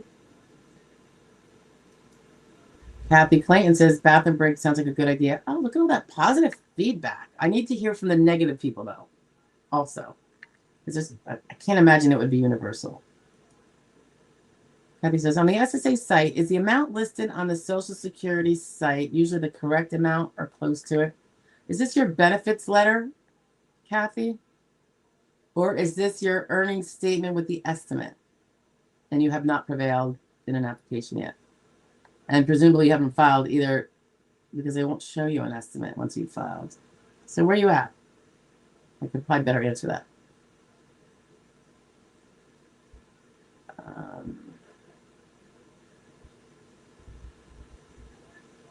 Civil, I didn't know that. Okay. What didn't you know? Kathy says, is the amount for disability listed on the SSA website usually the correct?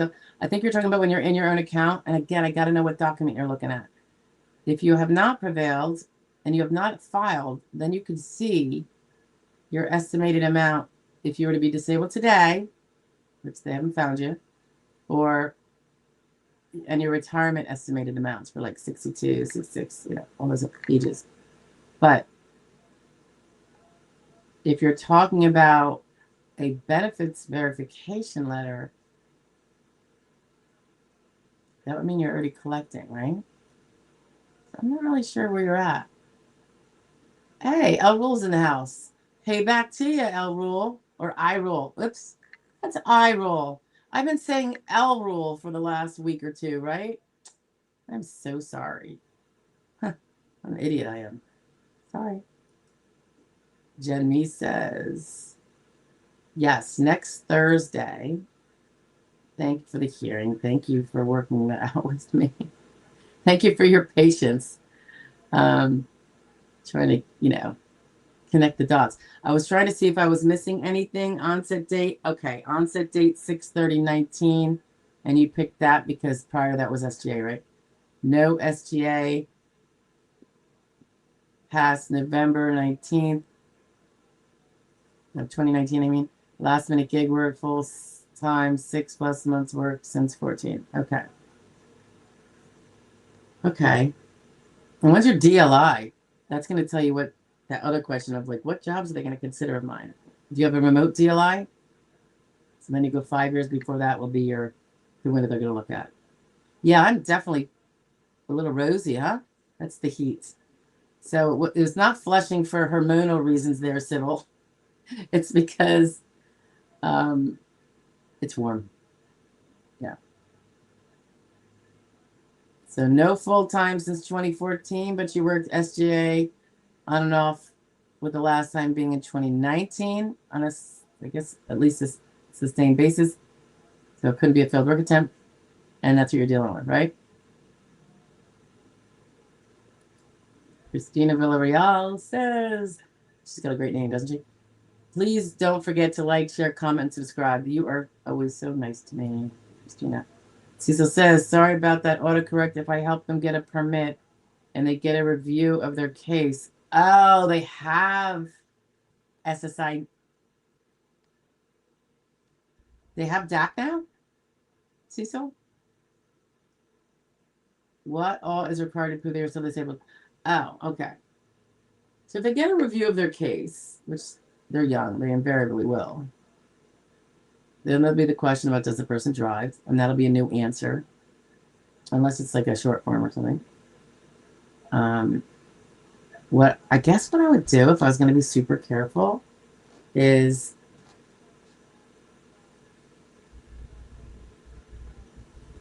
even if he keeps a journal about every drive he takes.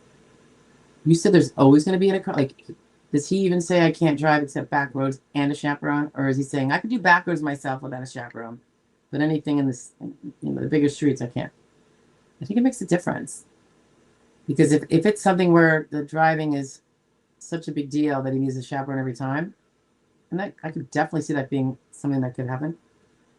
What if he documents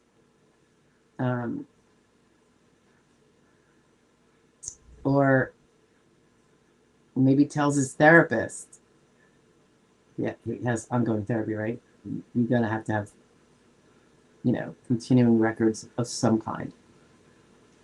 And it could be like, got his permit, got still not able to drive alone, still not, every time he keeps feeding that, still unable to drive alone. Now 3 years, still unable to drive alone, needs a chaperone due to panic,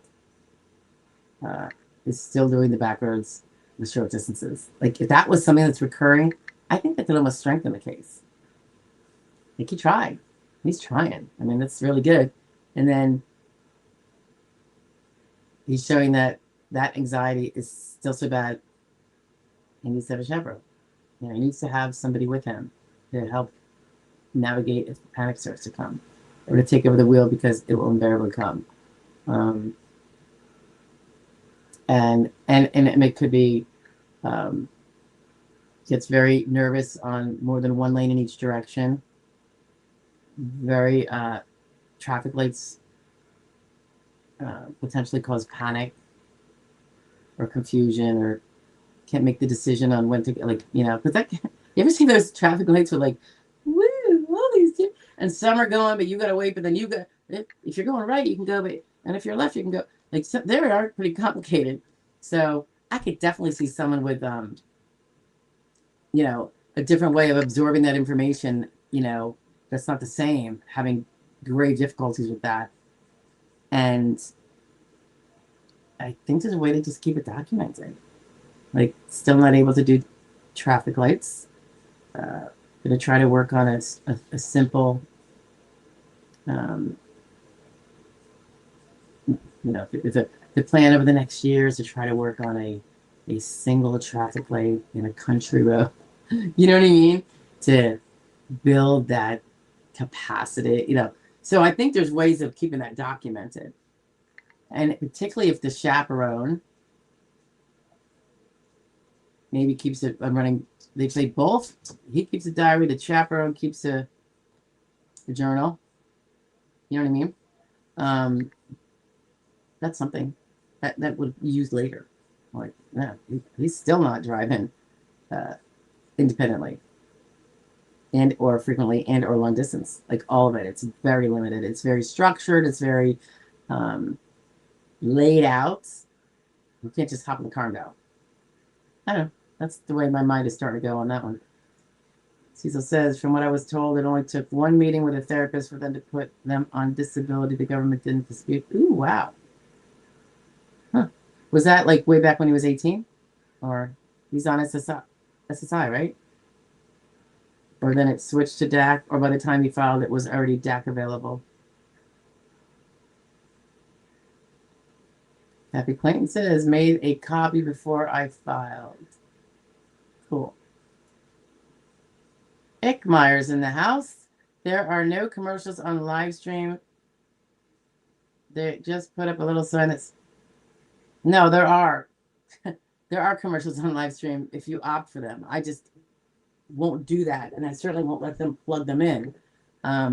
This was a question about if we did a... Apparently,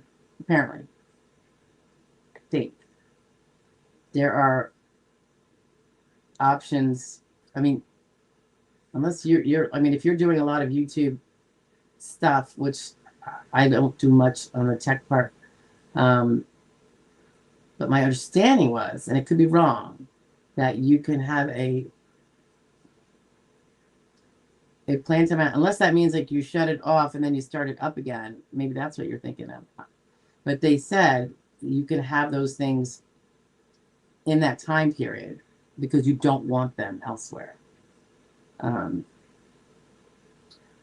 So if you know whether that's possible, Ickmeyer, or could it be a newer thing? So I'm definitely not having them interrupt the live stream. You know, if we do an intermission, then it doesn't matter. But if, you know, and so that intermission is only if people actually want it, you know, to stretch or whatever.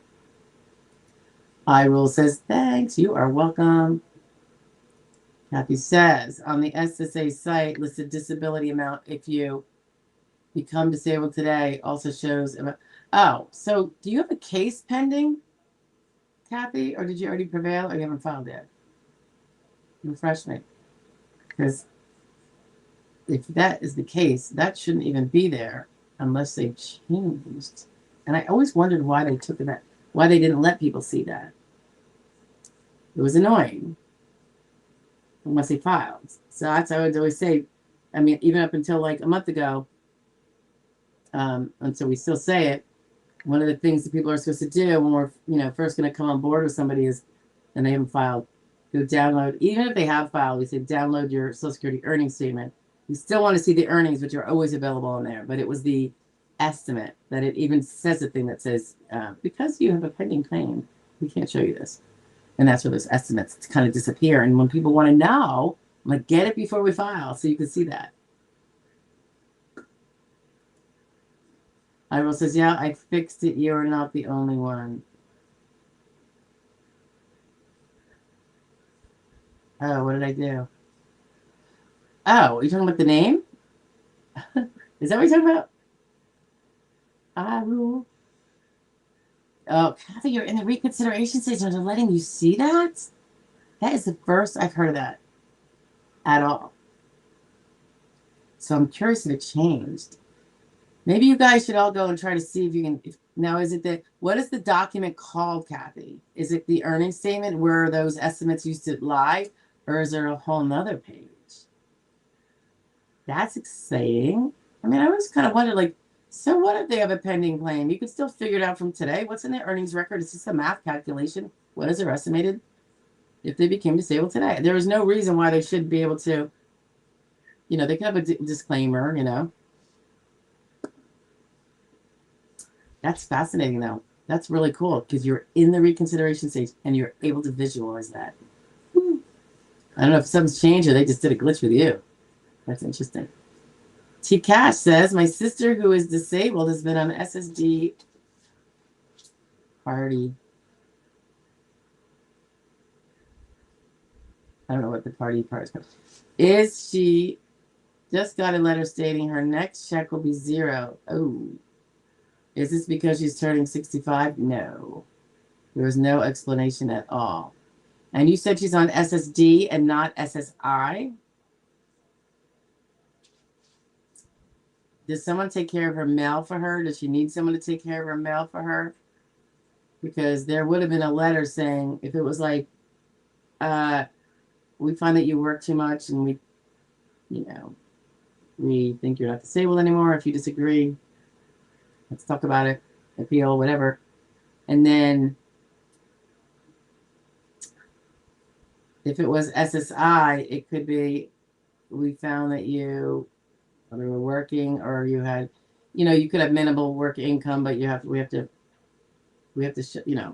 pay, you have an overpayment or whatever. But usually then it's not even 100%. But I don't know where that's going at all. She's going to make a phone call. 65 is not when SSD turns to Social Security retirement. It is at full retirement age, which is closer to 67. So there had to be communications before then. Have you been on her online site to view what it says?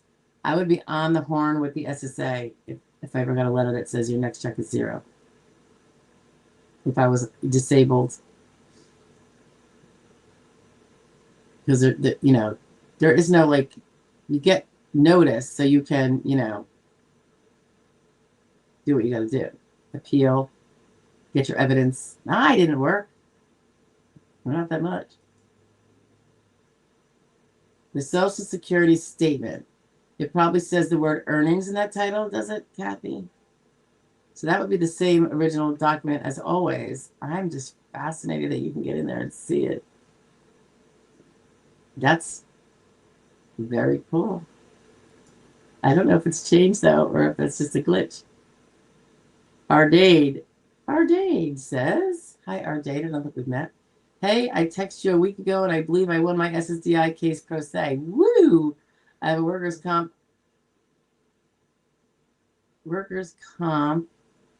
plan coming up after 5 years of waiting. You mean like a possible settlement?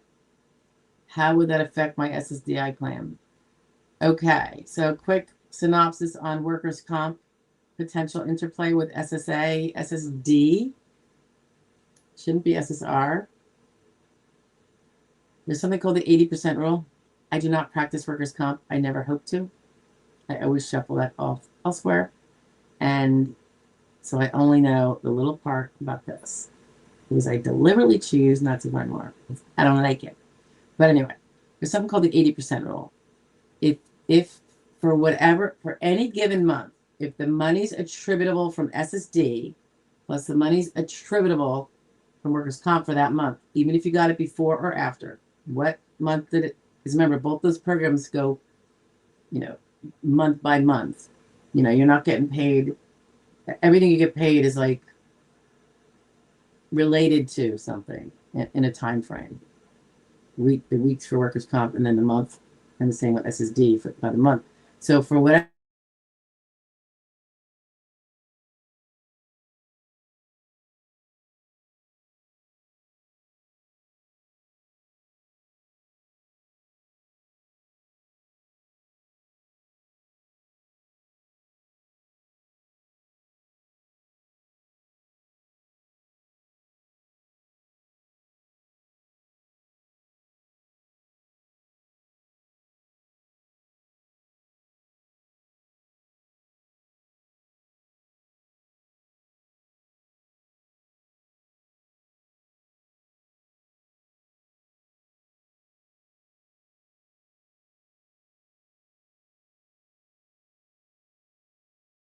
Wi-Fi, I'm back. Was I blacked out for you guys?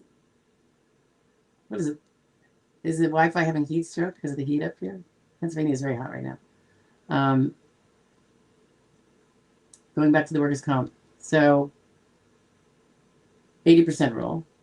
If your amounts that you're receiving from these two programs exceed 80% of your ACE average current earnings, which you can ask the SSD what that number is, I would ask for the full ACE, the full average current earnings, and then ask them for the 80%. Make sure you have both numbers so that you know that when they give you a number, it's not the 80%, or when you think it's the 80%, it's not the full amount. Always ask for two. That way you can be sure you know which one is which, and that they gave you the right one because they gave you both. And the smaller one is the 80% one. Anything over that you got from the other two programs in any given month, so it's a month by month calculation, it's like an overage. You're not owed it. It's either going to go back to workers' comp in some way, or it's going to go back to Social Security in some way. So this can be difficult when someone has maybe gotten their workers' comp, then they have SSD. Then,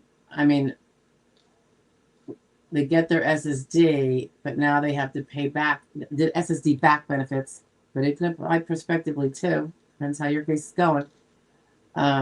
I would say try not to spend both until you find out what that workers' comp deal is. Higher income earners are less likely to be impacted by the 80% rule than middle to lower income earners, because it's hard for the two programs to ever come close to 80% of what they used to make, because it was a high income. Anyway, I hope that helps. You can call and get your ACE for sure. Candy Brown is in the house. Hi, Candy. I don't know that we've met. I have ALJ hearing in July. Do not have attorney. Do I need one? Had one when first denied. What happened to your attorney? That's a shame.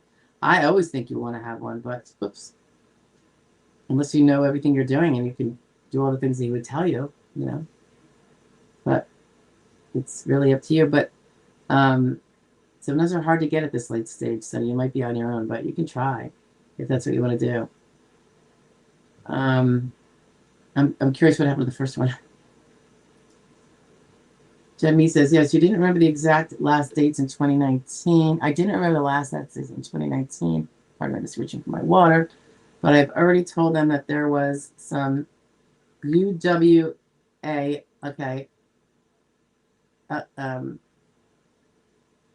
Unsuccessful work attempt. Guys, that's the same thing as a failed work attempt if you see FWA.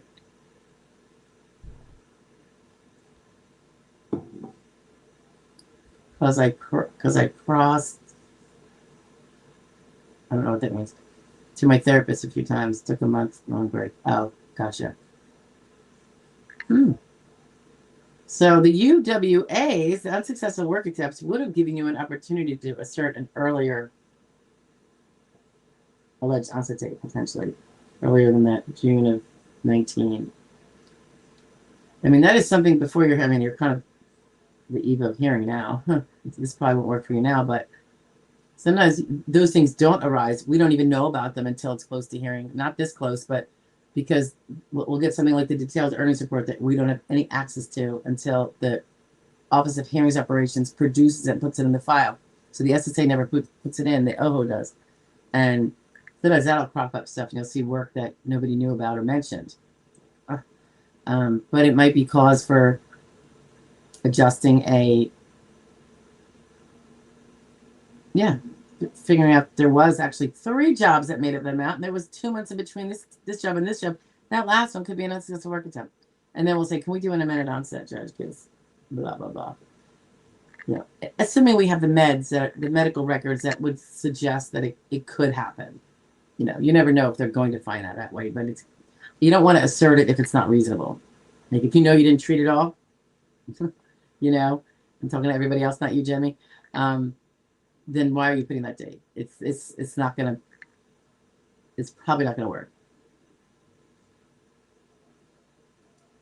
Jim says DLI was a month after my first ALJ hearing, June 10th, 2023. Gotcha. All right.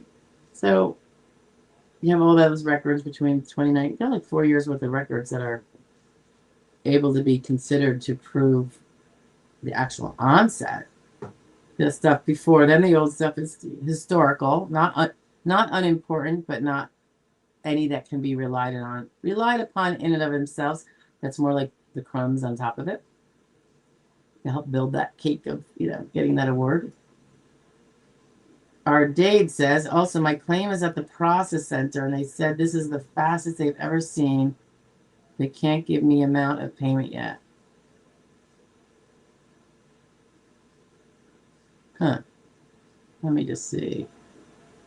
Oh, that's awesome.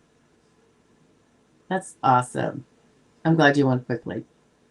That's super. Less stress. Hey, Elliot's in the house. Elliot is here, but maybe not for long. Sorry I'm late.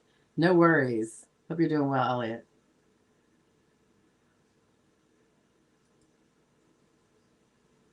Michael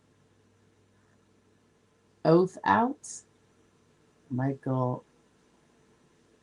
I'll just call you Michael for now. Hi, Michael. I was talking to our Dade. I shouldn't interrupt. Yeah, I'm going to say one thing about workers' comp and SSDI. Workers' comp can completely make an I can't stand workers' comp for disabled people, by and large, because it makes it so much harder for a disabled person who's been knocked out of being able to work any kind of substantial gainful job from getting any treatment. They control it. I think every state is a little different. Some states more so than others, but it's like they'll say, no, you're not going to that physical therapy. We're not paying for that. And you're not allowed to go. They will even say, I believe, that if you go on your own, we could just cancel your case. So it's like they own you. It's horrible. I don't think it's right. I think they could do much better with those laws. You can't even see your private doctor for anything that's of the workers' comp injury. You have to see their doctors. If your private doctor is like, oh my gosh, you've got that big wound, and they won't let you get wound care. I'm being exaggerating here, but like, and the doctors. That's why when you go in and see a doctor, you'll often say, "Is this a work-related injury or situation?" Or it'll say, "Is this car accident related?" Have you guys seen that? And that's because if it is car accident, depending on your state, I suppose, injuries from car accidents have to be paid through the car insurance. Injuries through workers' comp have to be paid through the workers' comp insurance. Now, for the car business, you can treat with your own doctors generally. And I'm speaking really from my history with doing insurance defense work with New Jersey back in the day. That was where I got my litigation feet on trials and such. But that doesn't own you of where you go, I don't think. Or at least not to the same degree. Workers' comp owns you from the second you make the claim, you know, and they control what you get. And then your doctors can't treat you. And they'll say, that's why they ask that question. They'll say, oh, we can't treat you. You'll have to go through your workers' comp. And they'll tell you who to go to. And that's really disturbing to me. And I've seen people who should have physical therapy not have it. It's like delayed like 9 months, and now they've healed incorrectly. So can you tell I'm not a fan? Cecil says he's in his 30s, will have to have a chaperone. Oh, we already did this, right? Did I pop up? Our date is the third time of what? Applying? But I'm the 100% PNT vet that's under 50 apply for SSDI. Okay. Yeah, it's not easy, right? Kathy Clayton says, yes, case pending. Wow, and you can see your estimates still. That's interesting, Kathy. Very interesting.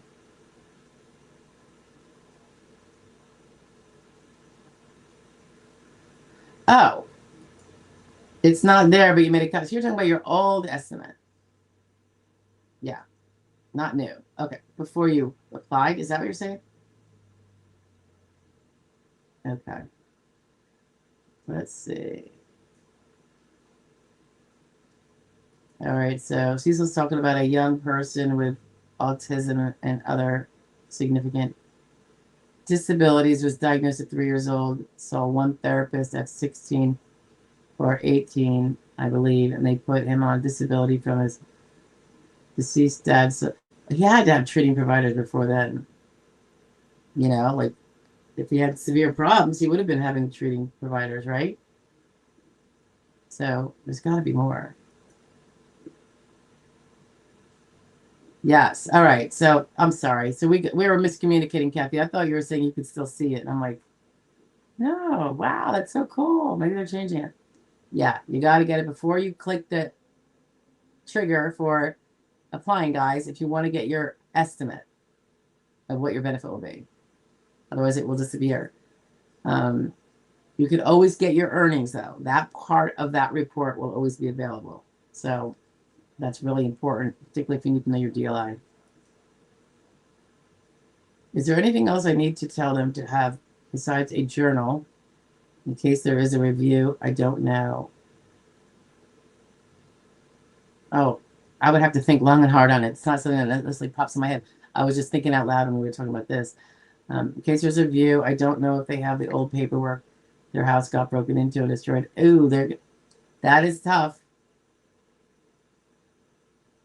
When people get rid of stuff or, toss it because it got broken into or there was a flood. Yeah, it makes it harder. But he's already collecting benefits. The pathetic part is, if he's already collecting benefits, the SSA already had his full medical workup, all of his records. But that fellow on here, JC, a month ago or whatever it was, had been denied, and the ALJ even regretfully denied him because felt like he had to do that. The guy had been on SSI the whole time, and now he can't get DAC because the records that the SSA had 20 years ago, say, that got him the SSI when he was 18. Well, we lost those. We don't have those records anymore, so you've got to produce records of when you're 18.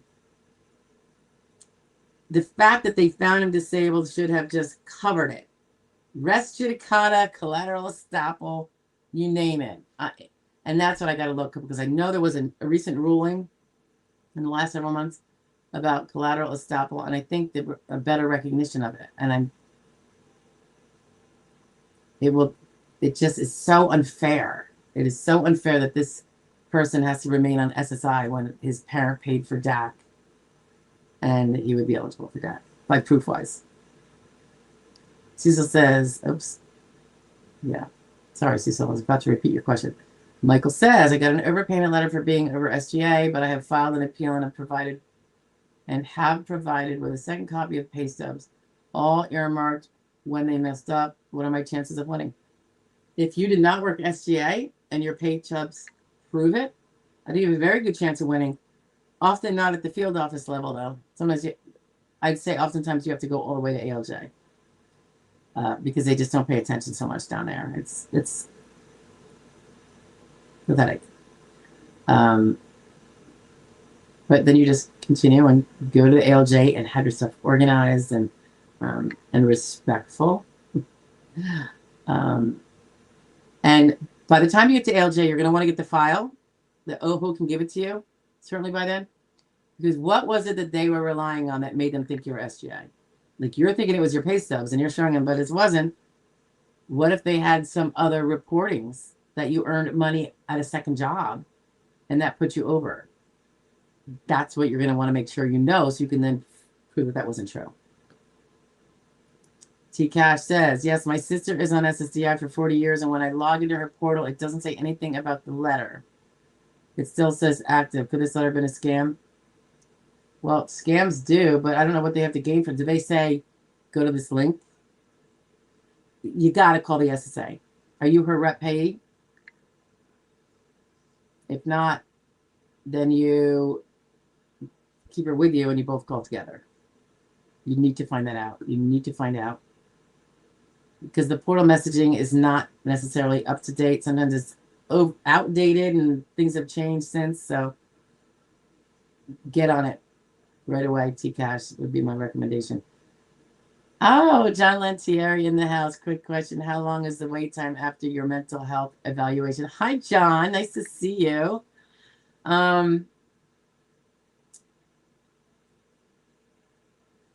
Historically, typically, it always seemed that after CEs, decisions came down within a couple weeks.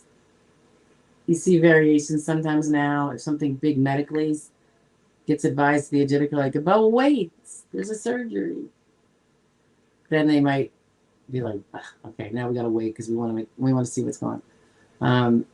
But usually it's like, it's usually the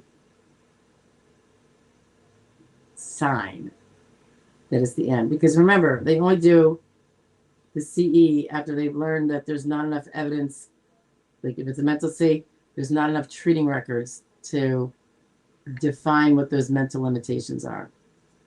Incidentally, guys, if they ever ask you, like an adjudicator says, like let's say you alluded to anxiety and depression and stuff like that, but you're not treating. I just had this happen. This is why I say this. I spoke to the adjudicator about it. And they say, well, want to know if the mental limitations prevent work. Well, that's a legal conclusion, first of all. And I said to her, and this is a person in their 50s, and I said, actually, the question isn't whether that anxiety and depression that's very distracting and, and the little memory distractions prevent all the jobs in the economy.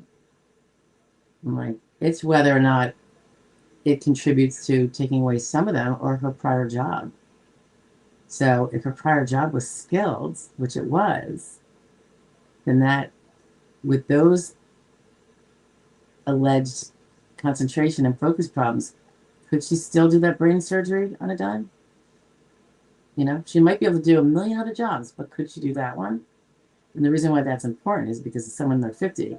If she can't do that prior brain surgeon job because of that distraction, we just met prong number 2. And that's for mental health treatment for even minor more minor mental limitations that do not interfere with your ability to, do your banking or, go to the grocery store. But they do interfere with some of those higher skilled things. If you were a higher skilled earner, can totally get you prong number 2, which you could have been, can be the prong that you would lose under.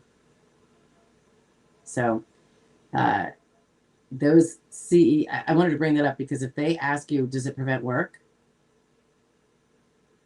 Well, someone who doesn't know what this is supposed to mean might say, well, no, I mean, my back prevents work. And now an adjudicator who doesn't know what they're doing or is ill-spirited might say, we're not following up on the mental because she just totally told me it doesn't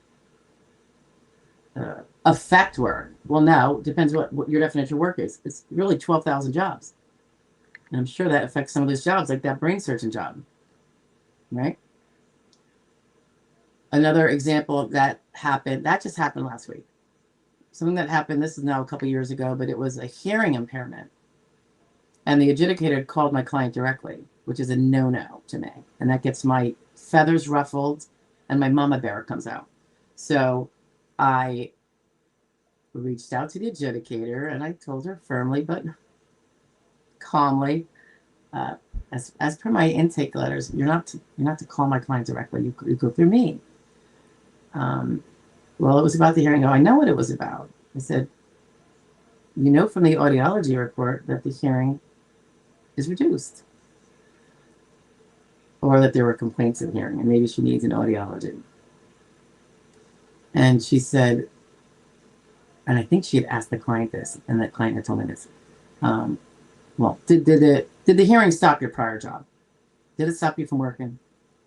Well, that's not the end-all answer either, because if the hearing isn't the thing that stopped you from your prior job, but it was your bad back, again, the hearing is going to stop every job that requires very good acute hearing, discernment from hearing. Like, so when they try to pull this stuff, I don't know that they're even allowed to do that.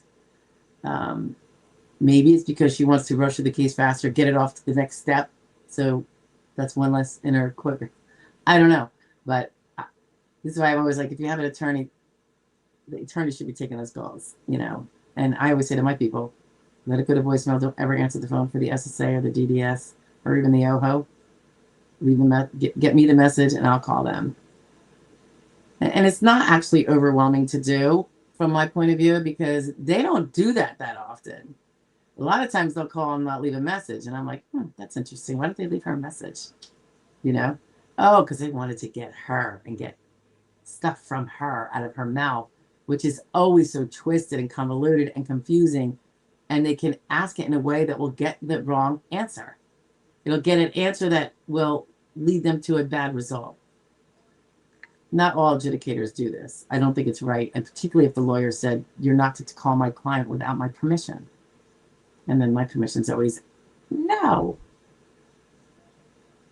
There are rare occasions when they need to call about scheduling a CE or the field office when they're early on. We're trying to just get everything on feet because they're not going to listen to me because I'm not yet connected. But other than that, it's like all night. It's not even staff. Hit the like button. Thank you, Cecil. I roll. By the way, we're almost 2.5 hours in, guys. We always go overtime. We start out slow, but then, but I think we're getting close to the end, right? Yeah, it froze. I roll. I know. It came back. Thank God it didn't last long. It said something about connectivity. I think that happens with heat. I'm wondering what it is out there. We've had a real heat splurge up here. Candy, something was withdrawn. Oh, the attorney backed out, or you terminated him, or because either side can do it, of course. Everyone has the right.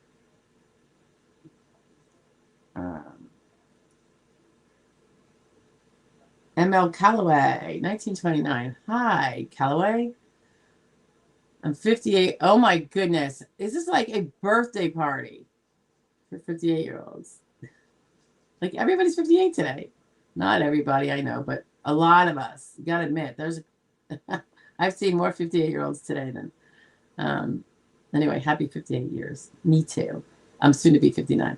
I'm 58 and have been having a lot of issues for the last 6 years and just received a referral from my state insurance stating, according to their records, I may be able to get SSD, but I'm afraid to apply. Well, then you call me and we'll take a look at it. That's interesting. If you're still working, obviously that's no go. But if you want to fill out the eval, all right, go to joydisability.com, Callaway. And if you look right at in the upper left is the free SSD evaluation. That'll come down. Just mention your screen name. It'll come right to me. She'll probably get it to me anyway. And we'll take a look and I'll give you a call. And you know, we can go over, because sometimes it's something that you might have a good claim if you do certain things for the next 6 months, but right now you don't. And so that's something you're going to want to know. Or you could right now if this. So we can go through all that.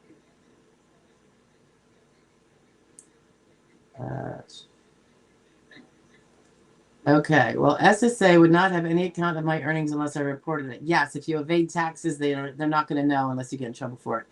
And I reported it. Good. By the way, that's what kept you insured for as long as 2023. If you make money and you don't report it as earning money, in which case Social Security taxes are automatically applied. That's irrespective of income taxes, guys. If you don't do that, then if you don't pay those Social Security taxes because you never filed the Social Security income information for that to be calculated, you're going to have no DLI. You're not going to have any insured status, and your Social Security retirement benefit is not going to be what you thought it was going to be. Right? But that's not what you're saying, Jen. So I just chose the onset date of 6/30/19. I don't remember that stuff. Was kind of deathly ill. Well, your attorneys, if you have attorneys, I'm sure they're making sure it's the right one. And, you know, if you had unsuccessful work attempts while you were trading, blah, blah, blah, they can, and I should say, you can notice this sometimes early on when you start seeing things like, oh, that should be a different onset date. Usually it's earlier is when we actually care. But you can ask the SSA to amend it, and they won't. They just ignore the letters. So you go to the judge, ask for it. I would say write a letter to the judge before the hearing. Use the 5-day rule, ideally, but he might accept it at the hearing too. But you just want to give him a courtesy of what you're going to ask about. So people have already kind of figured out if that's something to consider. They will usually be very amenable to amending it for you. You know, it doesn't mean they're going to grant it for you, but they'll amend it. Now, if they're seeing no medical records as far back that, at some point they might say,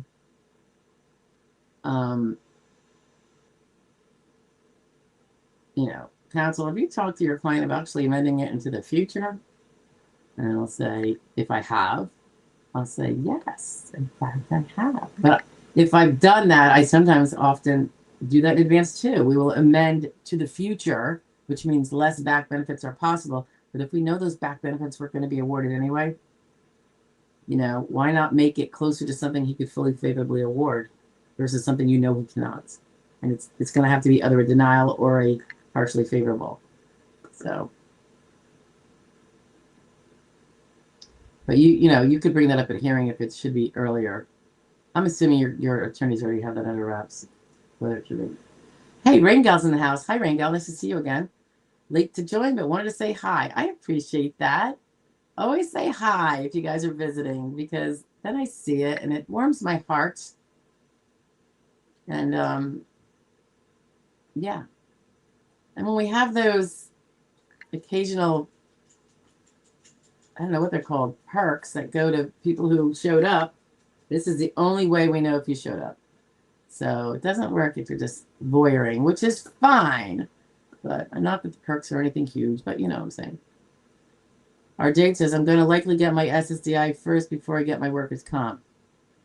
In a big battle with workers' comp. Which is pretty sad because we know SSA is kind of slow too, right? RD.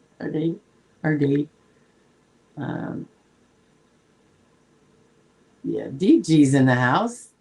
I don't think we've met. Yes, workers' comp is a horrible? Is that what you're saying with those tearful eyes?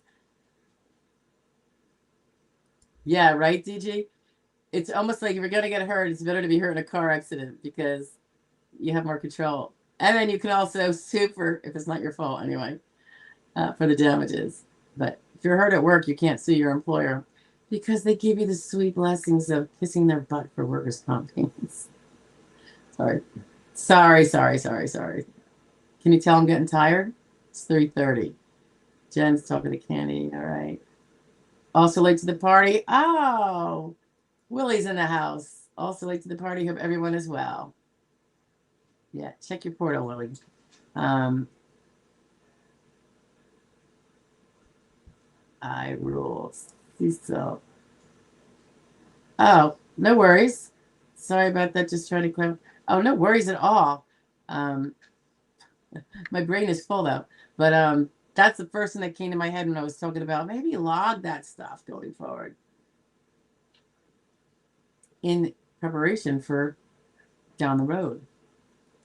T Cash. One last thing about my sister's case. We did change the mailing address. Could it be a test to make sure you call when you get that letter? It's saying it's canceled? No. However, if they sent things about we need to know you're still around, living, breathing, or we need this or we need that, and she didn't respond, they might think she's no longer the one collecting her benefits. You need to get on top of that because that's how fraud happens. And, you know, on Fridays, I do that fraud law review segment, and it's always about an OIG, Office of Inspector General, fraud case that has been either indicted, convicted, sentenced, charged, and it's all, you know, generally related to Social Security or Social Security somehow involved. And it is not unusual for these things to go dead people who died and someone who has access to their bank account, not telling the SSA, maybe forging their name if a letter comes in or not, but these letters are there to little checks and balances. And I think they need to be tougher on it. The person doesn't, you know, respond. You've sent it 3 times. I think it's a good, the second you turn it off, they're going to wake up. Someone's going to wake up. And if they don't wake up, it probably means that person was dead and that money shouldn't be going where it was going. And there was a big scam, and they'll probably look into that. But yeah, you want to get on top of that. It could very well be we've been asking for you to reach out to us and you haven't. And now we gotta shut your benefits down until we know you're still a beneficiary. I mean, I've seen it go on for over 10 years. Some of those reports, 10 years a person's taken someone else's who's not even around, doesn't need them, has gone off to heaven, is taking their benefits. And that's at the expense of... Hold on a second.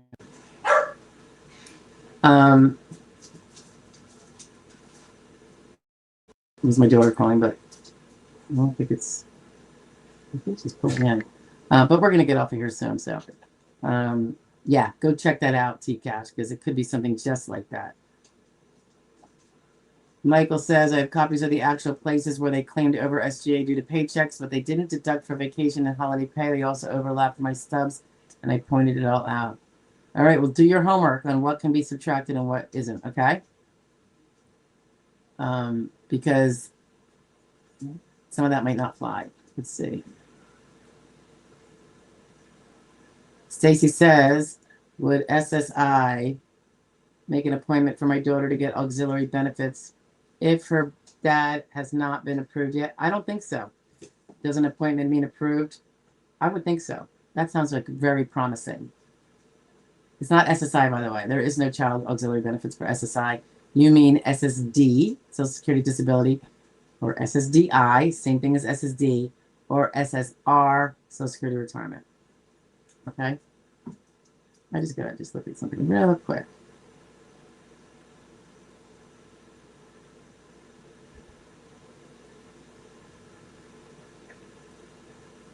Hold on. Hold on, guys. I'm sorry.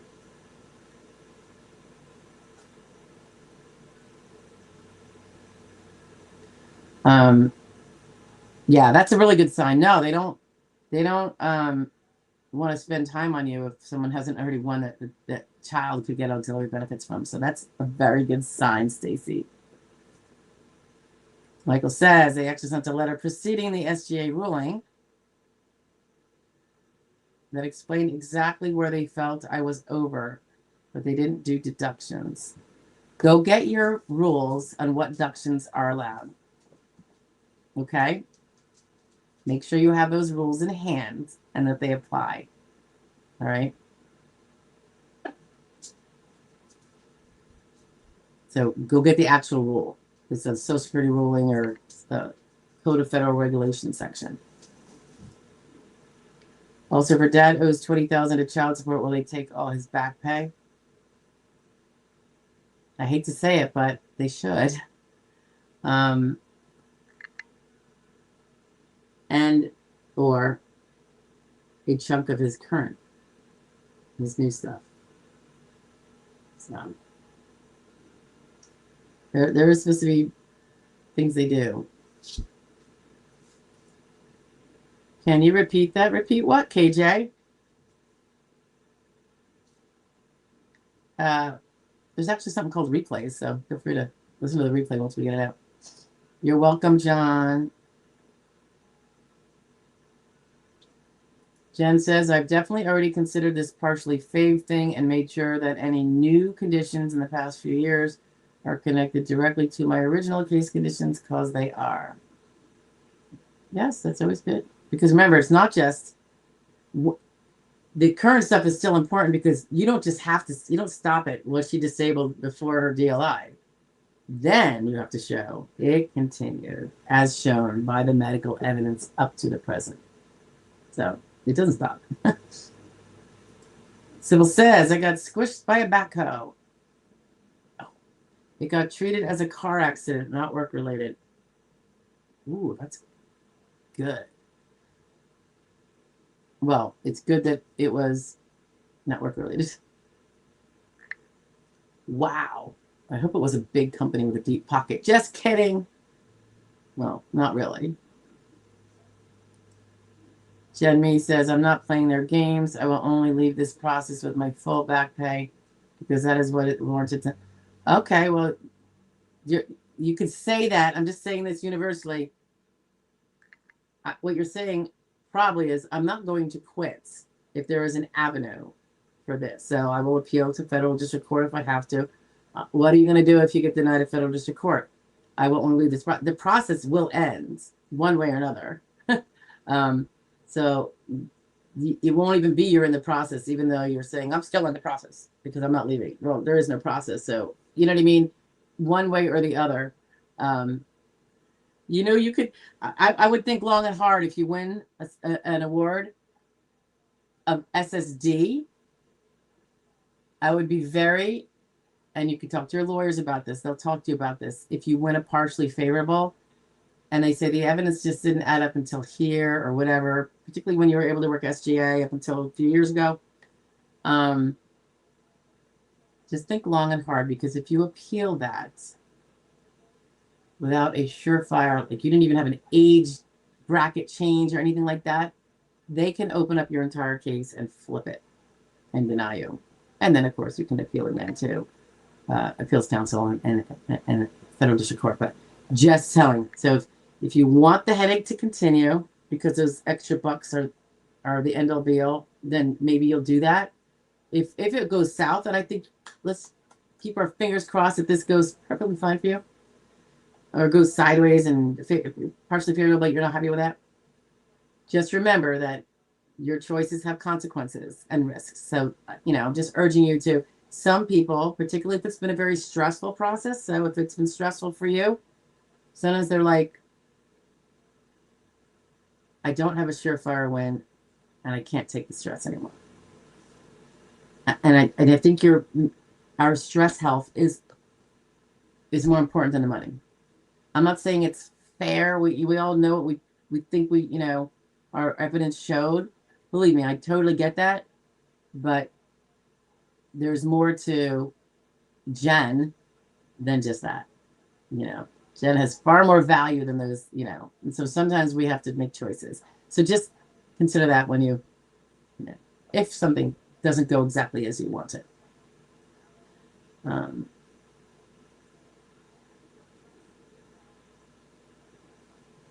Give me 1 second, guys. My daughter sees something and she wants to know what is it, a chair? What is it? Looks kind of interesting. She wanted to, they're giving it away for free. Do you want it? It's, I guess someone's like, okay.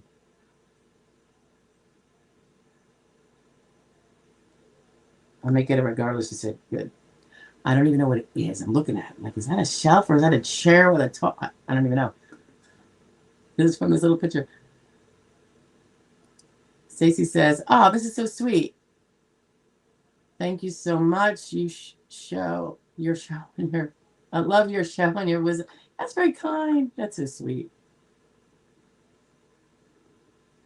And she goes on to say, by the way, he has EWO and offset for child support. What is EWO? Income something offset? Work offset?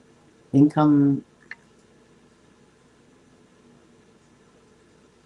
Federal already saw the errors. Right, but you're on round 2 now. So if it corrects those errors, I have faith in federal at the least. Maybe this new LJ will say.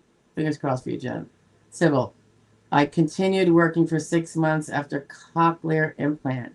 I have special senses case with tons of other issues. Ah, yeah, the cochlear. Isn't that how they say it? I always say cochlear. My daughter goes, Mom. I don't do it on purpose. I really don't. I just never really know how to say it right. And then it's just a habit. Jen says, it's my money. Logic. The federal judge knew logic. Okay, well, you know we got your fingers crossed for you, Jen. Income withholding order. Oh, okay, gotcha. Oh, goodness. I can't pick up the phone. I know they think I'm out, but I'm not. Because we're running over time. But anyway, all right. So I think we are at the end, guys. And so that's typical overtime for us, but that's okay. I hope to see you guys next Wednesday, 1 p.m. Eastern Standard Time. And the 12 p.m.s pre-recordeds, please turn them on. And you can always click like and all that business too. But what was the other thing? Yeah. Any more thoughts on that? I know, Ikmar, you said that you can't really do it the way I was saying I thought we could. I'll look more into that. So thanks for giving me the heads up about that. And if I can do it that way, which is probably the only way I want to do it, we can still do like a blank intermission. But I was hoping to make it something worthwhile to the channel itself and its mission. If I were to do it, it would be a twofer. But we could still just do the one-fer if we have to.